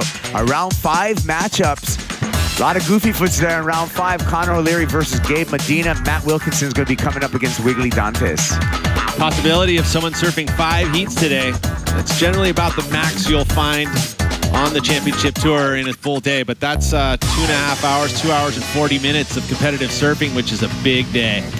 Well, we're lined up for a big day here, and we're down to 12 minutes for the heat in the water. Let's take a look at what happened during the break. John Florence, and of course, loving the ability to catch a lot of waves. Again, clean exit. What's he do on the outside on the face? Nice carves. And then finding himself a nice move there, not to pull completely into that one. But love the technique here. Again, straight into the stall. And then he moves up on his board, shifts up there to stabilize it. The design of the Ghost board that he's riding, a lot more fuller up front, so that stability is going to be there for him. And again, coming out, this is going to be a better score than his 5.4. Such great technique, and he's going to be tough to beat. He's just got a lot of reps going on out here, and each and every time he gets better and better. John, magician. Pulled the disappearing act a few times out here and reappeared. 7.83, 7.93, and he's at 15.76 in his score line. Now you got to remember, John at this location has an average heat score of 16.15, so he's putting 8s up there consistently. He's got to be a favorite, not just in this heat, but in the entire event. Well, agreed. I mean, we all know that. Thinking about Ross Williams, his coach, who is not here, actually surfing a champions event in the Maldives. But I know that there's some communication happening with John, and but John's so good here that you'd have to say that not a lot of coaching going on. Well, there's a backstory on how John got that wave and got into position with priority to have that wave. With that story, let's go to Strider Wazalewski. Yeah, guys. Well, there was a really, that was the highest wave of the heat so far. And what led up to that, for him to be in position to have priority, was a pretty extreme paddle battle between he and Connor Coffin. So the two of them had to paddle from the inside all the way out, and Connor actually staying right there next to him. And you'd think, Connor, he's shorter than John, and John has longer arms, but Connor stayed right with him the whole way, almost actually won the paddle battle. But because John won that paddle battle, he got priority, second priority. Julian caught his wave, fell. He's sitting out the back, finds that next wave as he's in priority and catches the best wave of the heat. So he had to work really hard just to have the position to have that wave. Thank you, Strider. When we talk about paddle battle, what we're referring to is the two surfers who kick out at similar places and have to race back out into the lineup. There's an imaginary line at the takeoff zone, and we have a priority judge. We have a judge specifically assigned to watching all the surfers' position to establish our rotation, to establish our priority. The first surfer to make it out there to the imaginary line at the takeoff zone will be given priority over the other surfers. So that was an important little piece of athleticism there. The paddle battle is what we refer to it as. Yeah, and the judge there, Ian Buchanan, longtime surfer, actually pro surfer from New Zealand, so the guy knows exactly how things work out there in the lineup, and his eyes are peeled, and he pays very close attention to every move being made by these surfers. So sometimes you'll actually see, Peter, surfers kick out early rather than going for a closing maneuver because they're aware of where the other competitor is in the lineup, and they want to make it back out there at times just to establish that priority and control the heat. So that's how we use it here. Three-man heats, we still have priority. Man-on-man, we have priority, and all deemed by our priority judge up there on the tower. And it gets a bit interesting when you have 3 surfers in the water too. It makes it, we now have 4-man priority, and when you have all of those surfers in the water, it's a tough job for that priority judge. And we look at priority right now with our Connor Coffin in first priority and Julian Wilson second priority. Now something's going on right there with just a little rub of the shoulder, right? No, there's definitely a little soreness somewhere. I mean, hey, our shoulders move each and every day. Maybe hit the reef. I mean, he's definitely putting himself close to the reef. that tail slide there, you know, it's sometimes you get a little bash to the shoulder. And well, I've actually a number of times heard of surfers actually hurting their shoulder, hurting their rotator cuff, and even dislocations on heavy waves, dragging that arm in that backside tube riding position. So true. We'll keep an eye on that with John Florence. Remember, just back to 2016, where John had a knee injury during the final here, and really basically stopped surfing, you know, the latter part of the final with Kelly Slater. Little wiggle of the knee, a little scare there, but he was right back out to it. And what happens? Ends up winning.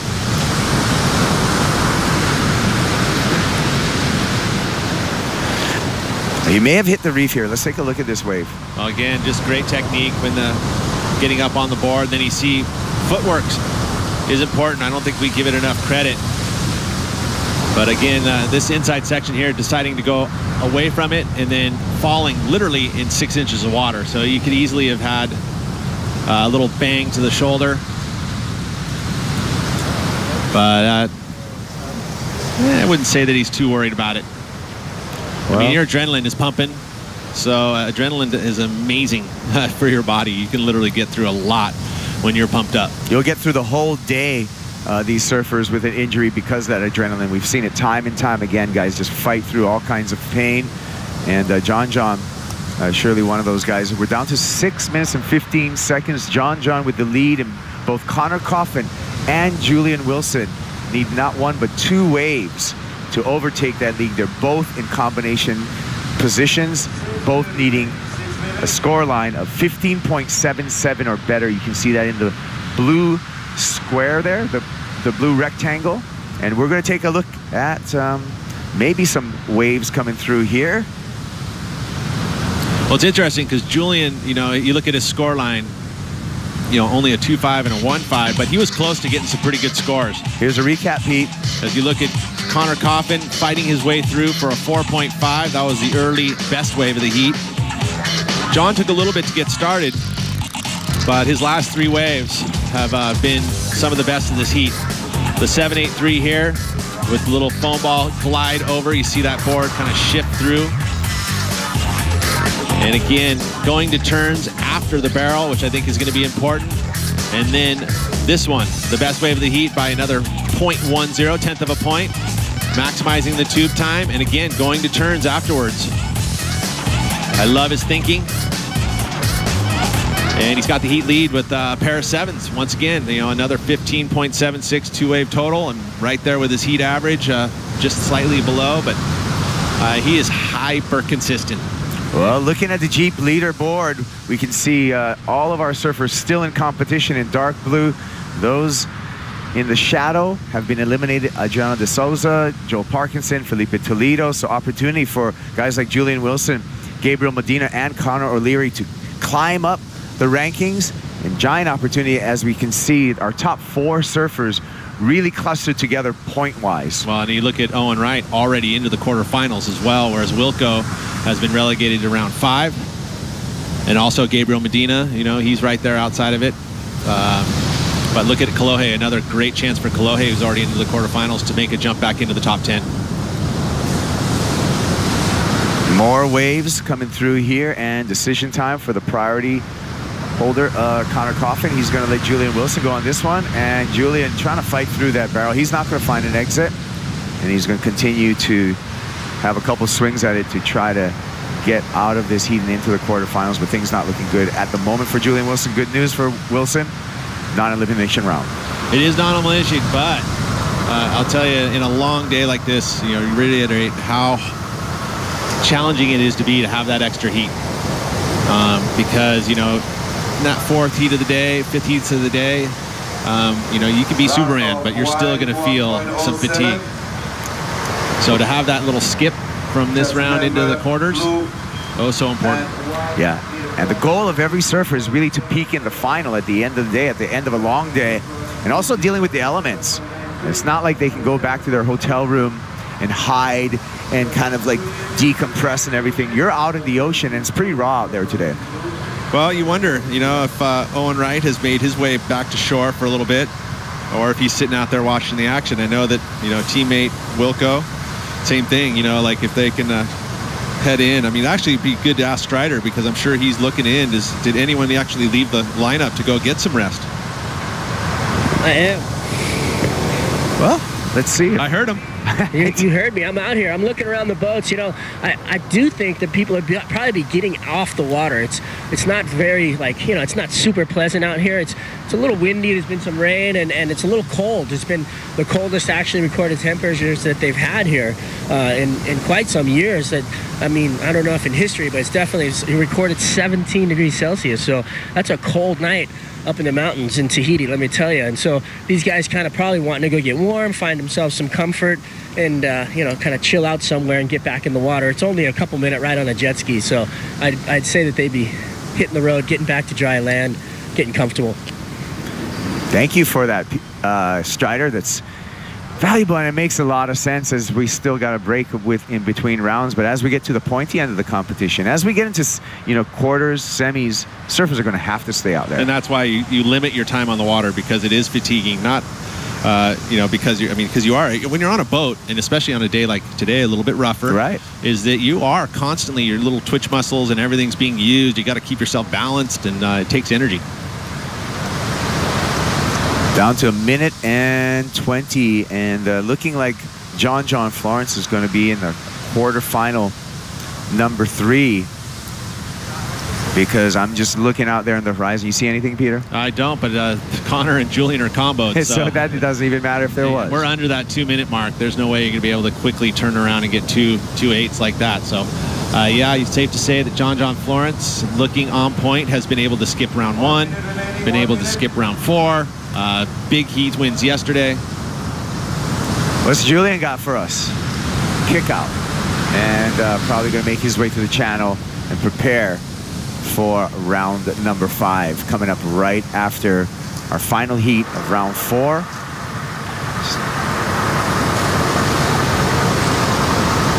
Well, that next heat, you know, Ace and Joanne, 2 goofy footers up against Jordy Smith. Great opportunity for Jordy. I think it'd be good to put a lot of importance in this round 4 heat and get himself a berth straight into the quarterfinals. Well, Jordy, number 3 on the Jeep leaderboard, is watching right now, and he sees number 2 on the Jeep leaderboard vault straight into the quarterfinals. So and the surfer right behind him, Owen, already there as well. Yeah, so he's gonna have to process that. Well, the horn sounds, and it's official. So we will be back with the last heat of round number 4. It's going to be Joan Duru, Ace Buchan, and Jordy Smith coming your way.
Kicked out.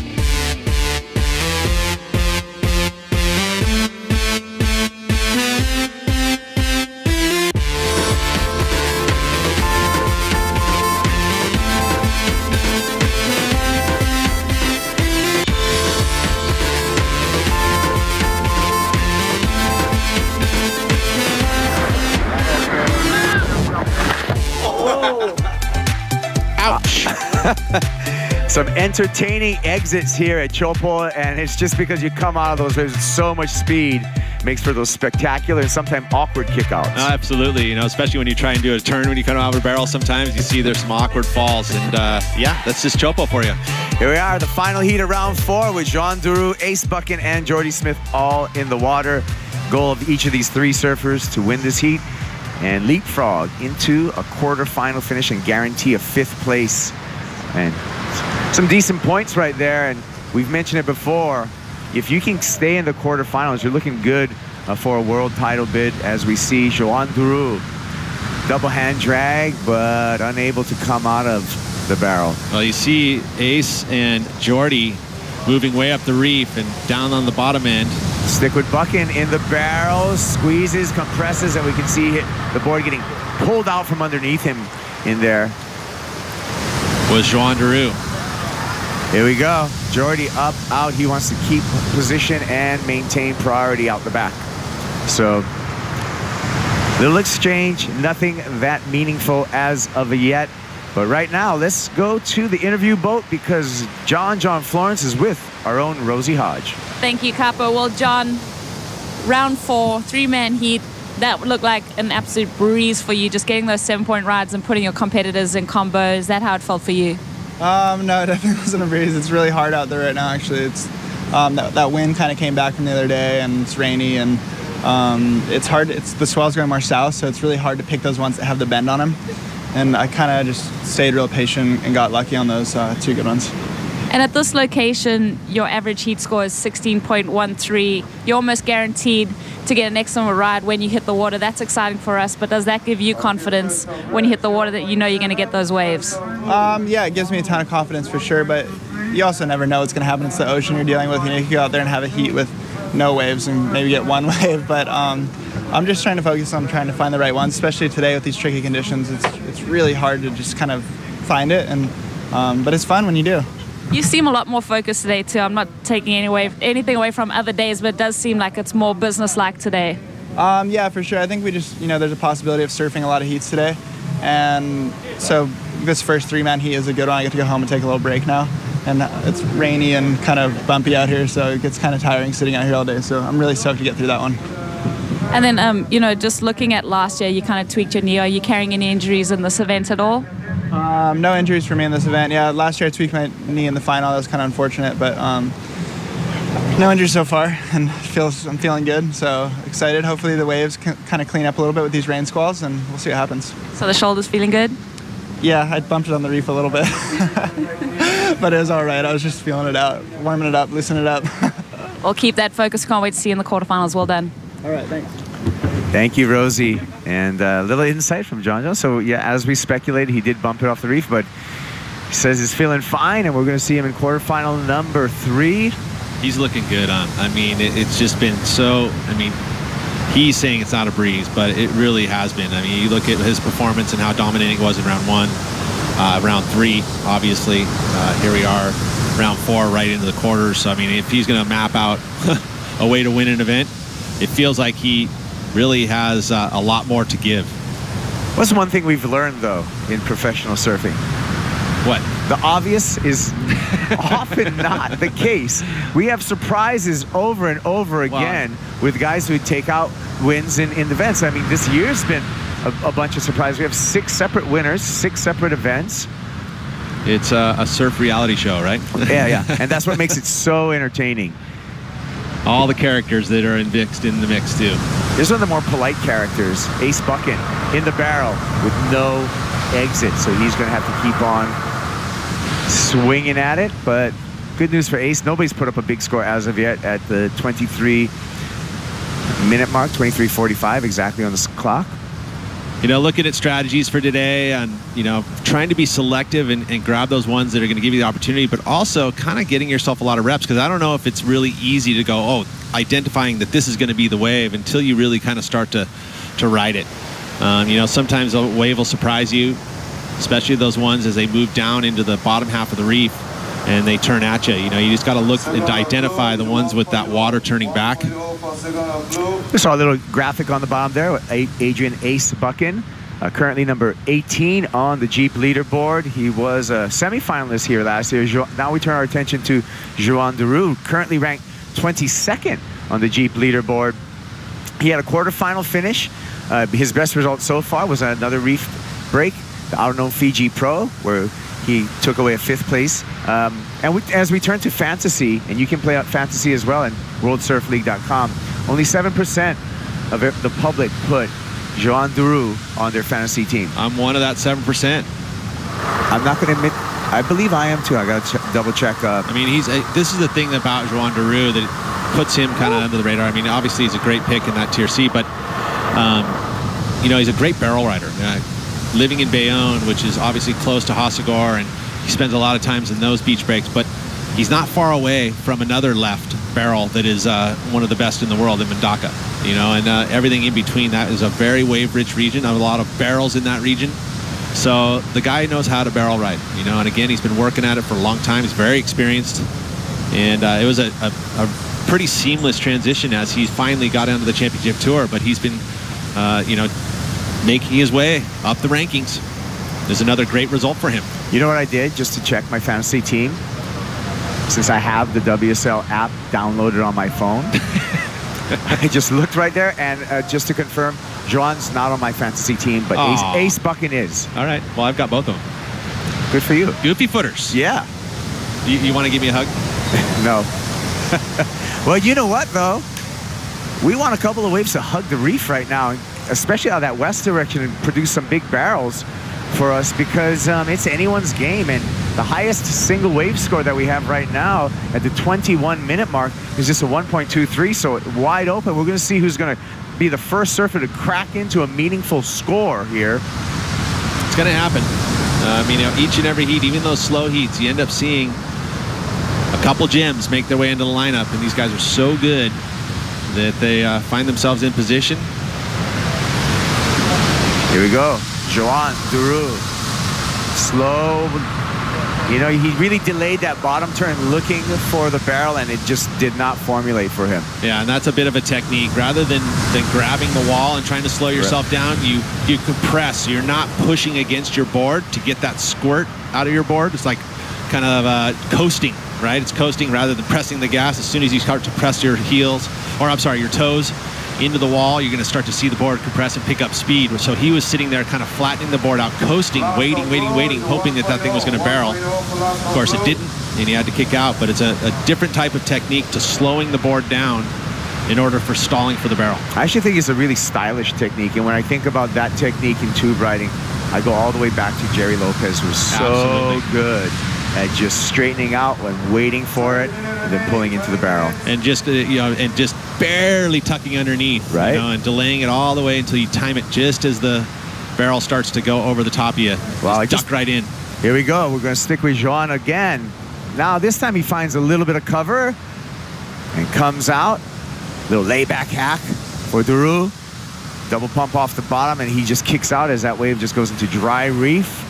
He's definitely hanging out on that bottom end of the reef, looking for those little west ones. Waves coming through out the back, and no takers. Surfer's a bit out of position for that particular set. When you've got this south angle, it actually, what it does is it opens up the takeoff zone exponentially here. You can get waves way up top, or you can get these ones down at the bottom end of the corner. Little quick barrel for him, and a turn afterwards. So I think that this is going to be his best wave for Joan. But yeah, it spreads it out, you know, and you can take off up and down the whole reef, especially with the swell kind of more broken up. You know, we've seen this is the back half of a swell, so generally the interval tightens, but now we have the wind effect of it too, so it's going to break up the peaks a bit.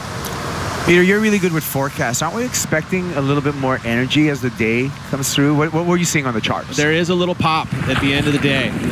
You know, again, it's from more of an almost southeast direction, which, you know, it'll be interesting to see if it actually does show up on the reef here, because a lot of times what it'll do is it'll blow past, because we're facing kind of, you know, southwest, and when that southeast is going to be kind of, it has to curve back in almost probably 90 to 100 degrees to get back onto the reef. You know, in the bottom of the reef, it almost has to go almost 180 degrees. And what would you say is the optimum direction for swell here at Chopo? You know, south-southwest. South-southwest, yeah. At a certain size, you know, I'm sure there's other surfers that would like a little more west in it, you know, depending how brave they are. Because once it starts to go into that westerly direction, it takes those takeoffs and makes them much steeper and much more dangerous because you have more water involved in it than coming out of deeper water. Well, 3.5 for Joan Duru, so he is in the lead. But let's take a look back to yesterday when Joan came up against Joel Parkinson for a big win.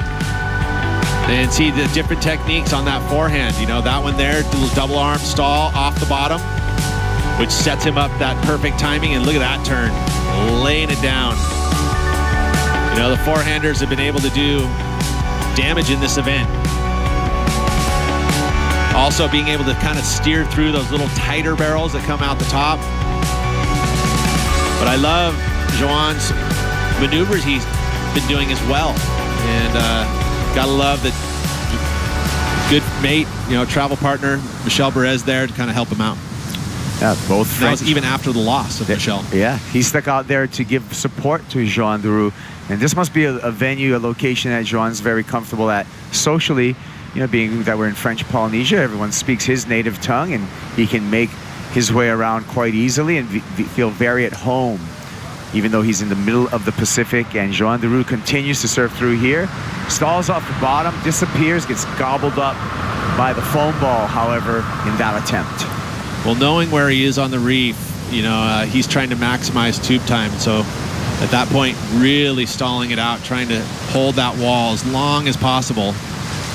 And unfortunately there, held it so long that no exit.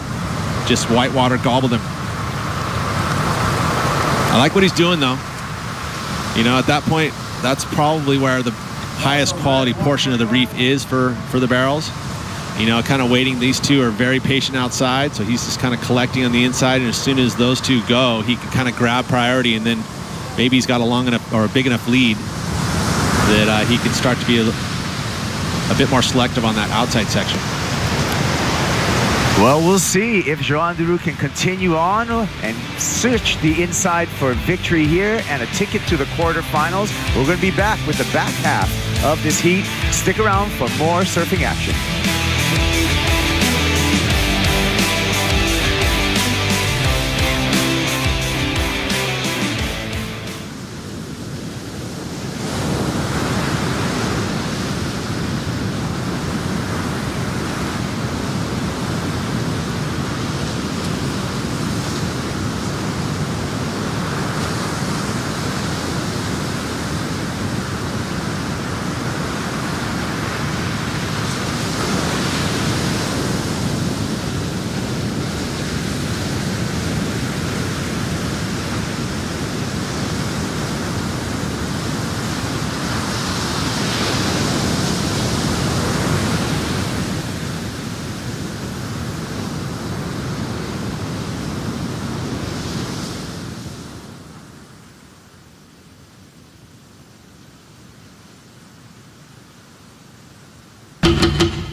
And we are back at the Billabong Pro Tahiti. 14 minutes and 35 seconds on the clock. Joan Duru out in the lead ahead of Adrian, Ace Buchan, and Jordy Smith.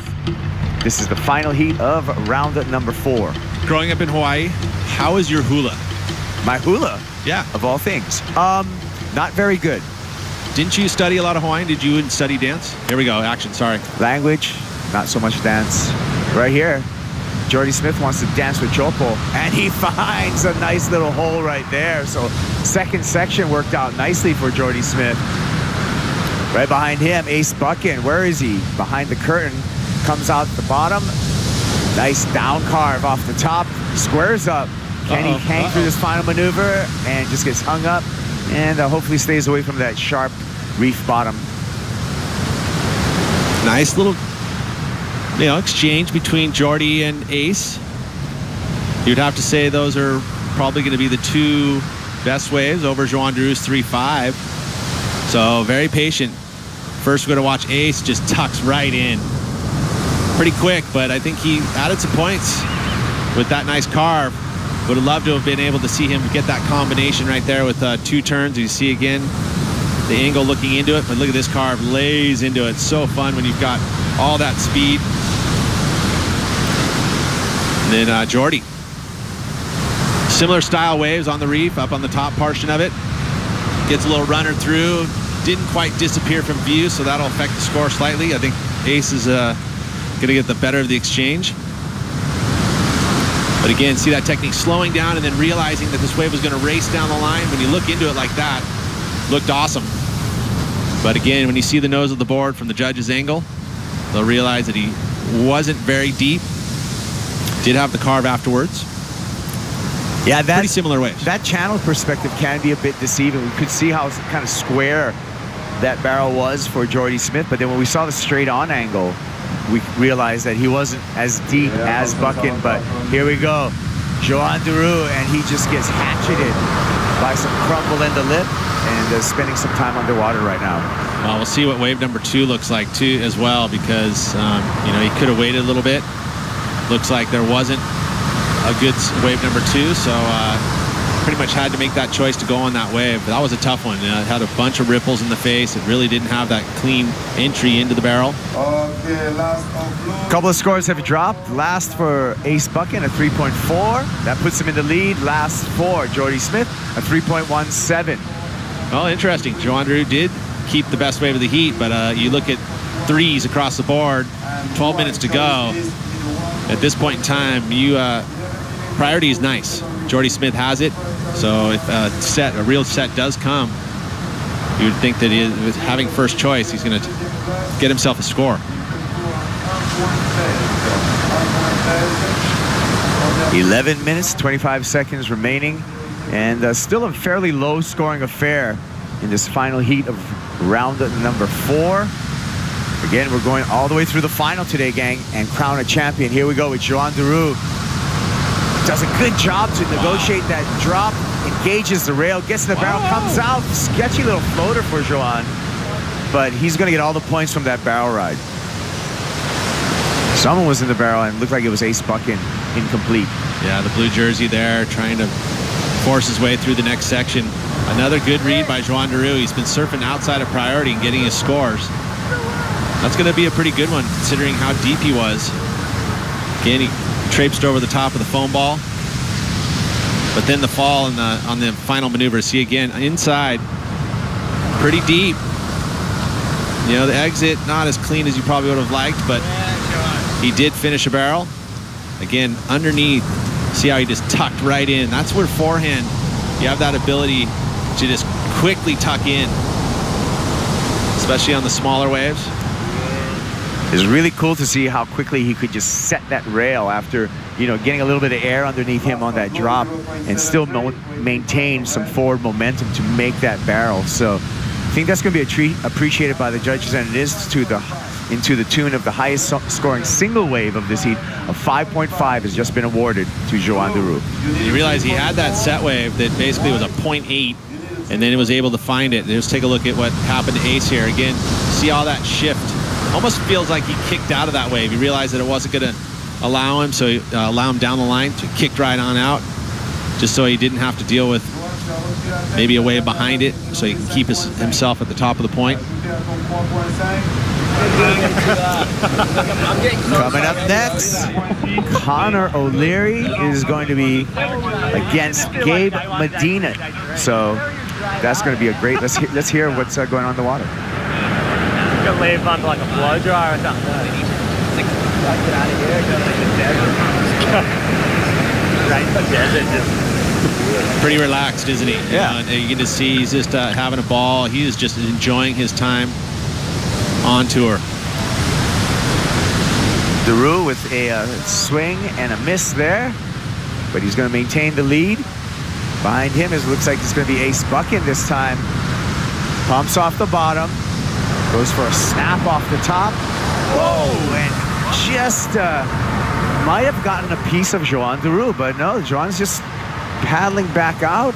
Interesting, because you know that you're as a competitor, you're supposed to stay out of a surfer's way. Now, yeah, as we might have to take another look at that, which we will. I mean, he's in the zone. I mean, so at this point, you're trying to get yourself out of the way. You almost see he did try to paddle back into the zone, but it actually turned out to be a mistake. I mean, and He is kind of in the way, and you see he had to bail out. He did affect that line for Ace Buchan, and you can see in this replay, Ace actually jumped off his board. That'll be interesting. To avoid a serious injury to Joan Deroux. We'll see what the judges think of that. I mean, it's been a long time since we've seen an interference call that way. Yeah, absolutely. I mean, it's been, forever as I can remember.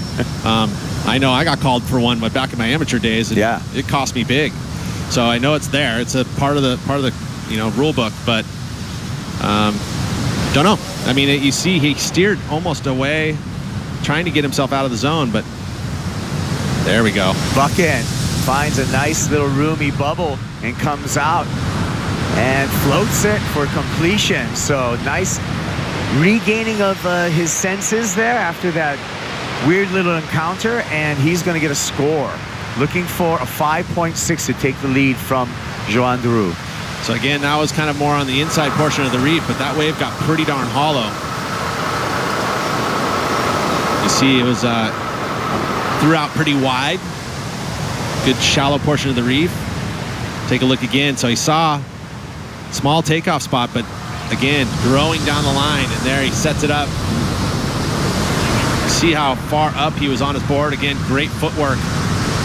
And the float. Identifying that this one was going to push onto the reef, and there you get him way up on the board, steering his board, pumping it. Pretty tough to do to have be that far up on your board and actually get squirt out of it. Well, technical tube ride and a high-risk finishing floater, awarded a 6.33. That's the highest single wave score of the heat, and Adrian Buchan takes the lead. Again, the quality of the wave there, and I think that ability on your forehand to carry speed through the barrel is appealing. Speed, power, flow, part of the criteria. Yeah. So if you can carry a lot of speed through a barrel, it fits into that criteria, and the judges have been liking it. Hey, let's check in with the tower, Richie Porta. And Richie, you there with us? Yes, I'm here. Can we talk a little bit about that little situation between Ace Buchan surfing the wave and Joan Deroux paddling back out? Yeah, and occasionally things like this happen, okay? And you look at the vision, and Red's trying his best to get out of the way. You got to remember they're on a really shallow reef right here.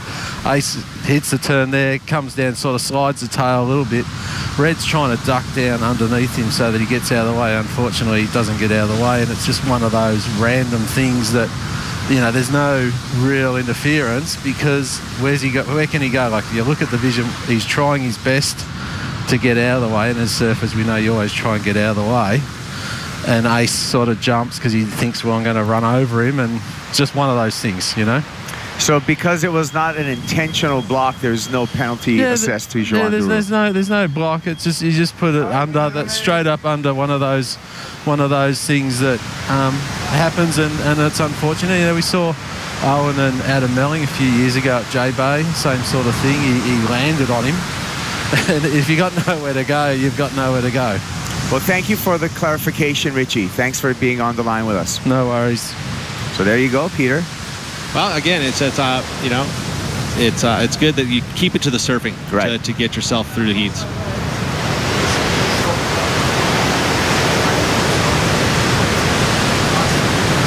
Four minutes and 20 seconds, counting down. 6.33, the highest single wave score in this heat, and that is Ace Buchan's, and he has the lead. So let's take a look at our heat recap. Been pretty slow, considering that we've had a few threes in the early stages between Jordy, Ace, and Joan Deroux, but really the difference being Ace Buchan been able to get the 6.33. And that's been that one high quality wave. A lot of this scoring has been happening down at the bottom end of the reef. Both Joan Deroux and Ace Buchan picking up their best waves at that bottom section. You think that wave from Joan Deroux would have been a little bit better had he been able to complete that last move, because Ace did get that float. So you figure like, oh yeah, pretty similar barrels, but Ace was able to get the maneuver done right here. And it's been a little bit of a point of difference, it feels like to me. If you can get the maneuvers done and the barrel, the score's going to be elevated. That's the recipe get in and out of the tube and finish off with a dynamic maneuver, and that's how you're going to accumulate the best scoring potential high above, as we see Joan Duru pull into the barrel and just get clipped by the lip. So he's not going to get the 4.24 he's looking for to get the lead back from Ace Buchan. That was an important opportunity for Joan. He had priority. He has a good score with the 5.5, and he wanted to execute there. It looked like it was going to be a pretty good wave. Gets in there, and this one didn't have the ability to bend back on the reef, so it shuts down. And now going to have to try and get a score again down at the bottom end without priority. Well, the bottom end's been pretty good to Joan Duru, that section of the reef, so we'll see if he just stays away from the other two competitors and finds something down there. Well, he doesn't need much. You know, you look at it, he only needs a 4.24 to get over Ace Buchan, but here goes Ace. Ace going, stalling with all his might, finds his way into the barrel, comes out cleanly. Nice exit. Let's see what he has for us. A cutback and a nice swooping bank. Stabs it in the lip there. Wow, just zero water and kicks out on dry reef. He got to the crack. There is a little deep spot there by him getting that bottom turn in, and he goes into that deeper water. So knowing, so smart. I mean, he really is a brilliant competitive surfer because he understands. He knew he could ride out of that. Well, that and the maneuvers. I mean, he knew the commitment to those maneuvers here at 145 was going to, if he wins this heat, he's going to find his way into the quarterfinals. So it's important to him, and he knows that. And he'll take that extra risk. Again, holding the wall, slowing down as best he can. Good clean exit out. Not a super long barrel, but he made up for it here with these maneuvers. The carve and then committing to this was pretty brave. You know, and again, he sees that water's moving into the deeper zone. Keep at it. I think this angle will show a little better too if he can. Live action. Jordy Smith, he'd been quiet for quite a while, but he was spent a lot of time in the barrel just now. Love to see what the beginning of that wave was. And Strider, I want to hear your take on what's been going on in the water. Well, a little bit of a battle right now. I love the exchange right at the end of this thing, but all these waves kind of coming in, the meat of these scores coming in on the inside, really not on the outside. So been fun to watch the exchanges go down. Looks like Duru's trying to find himself, but he's getting these lumpy ones, and he's gonna come out, fights his way through that. You know, these inside double ups are the waves that they're getting their scores on. So really fun to watch the ones that hug the reef, having all the scoring potential. These bigger kind of wide ones are kind of have a big flap on them and mushing out through the corner. So Joan just having to fight through that little bubble as it came through. It's got that little warble in it. He's had a few of those that have that kind of bump in it, but he's getting over it and actually muscling his way through it, which, you know, I think the judges like those cleaner ones, but definitely Joan showing that he's got what it takes to come out of those tubes. And, you know, I love Jordy's little barrel. Jordy's was beautiful. Nice long tube ride, came out for a hit. So a lot of action out here right in the end. We'll wait for scores. Thanks for Strider, and scores have dropped. 5.23 was the last for Jordy Smith, not enough to take the lead. 5.1 for the last of Ace Buchan, and that's enough to keep Ace in the lead and a trip to the quarterfinals. Round 5 is going to find Joan Duru and Jordy Smith. And it looks like Joan getting tossed over the reef. Oh, we're waiting for a score last of... Waiting for another score. You got Joan's last wave. The last wave, yeah. I mean, and that's the one that will determine. So again, was out of 5.94, a little bigger wave. Not the cleanest exit out of it, but the maneuver's done. Oh, there it is. There it is. Spoke too soon. A 6.83 for that last of Joan Duru. So Joan on to the quarterfinals. Heartbreak for Ace Buchan. He's going to go into round number 5. I think Joan's just figuring it out right now. He's just crazy news. And we'll be back as we go into man-on-man format. Round number 5 coming up. Connor O'Leary, Gabe Medina. We're going to bring in Joe Turpel and Martin Potter for the call.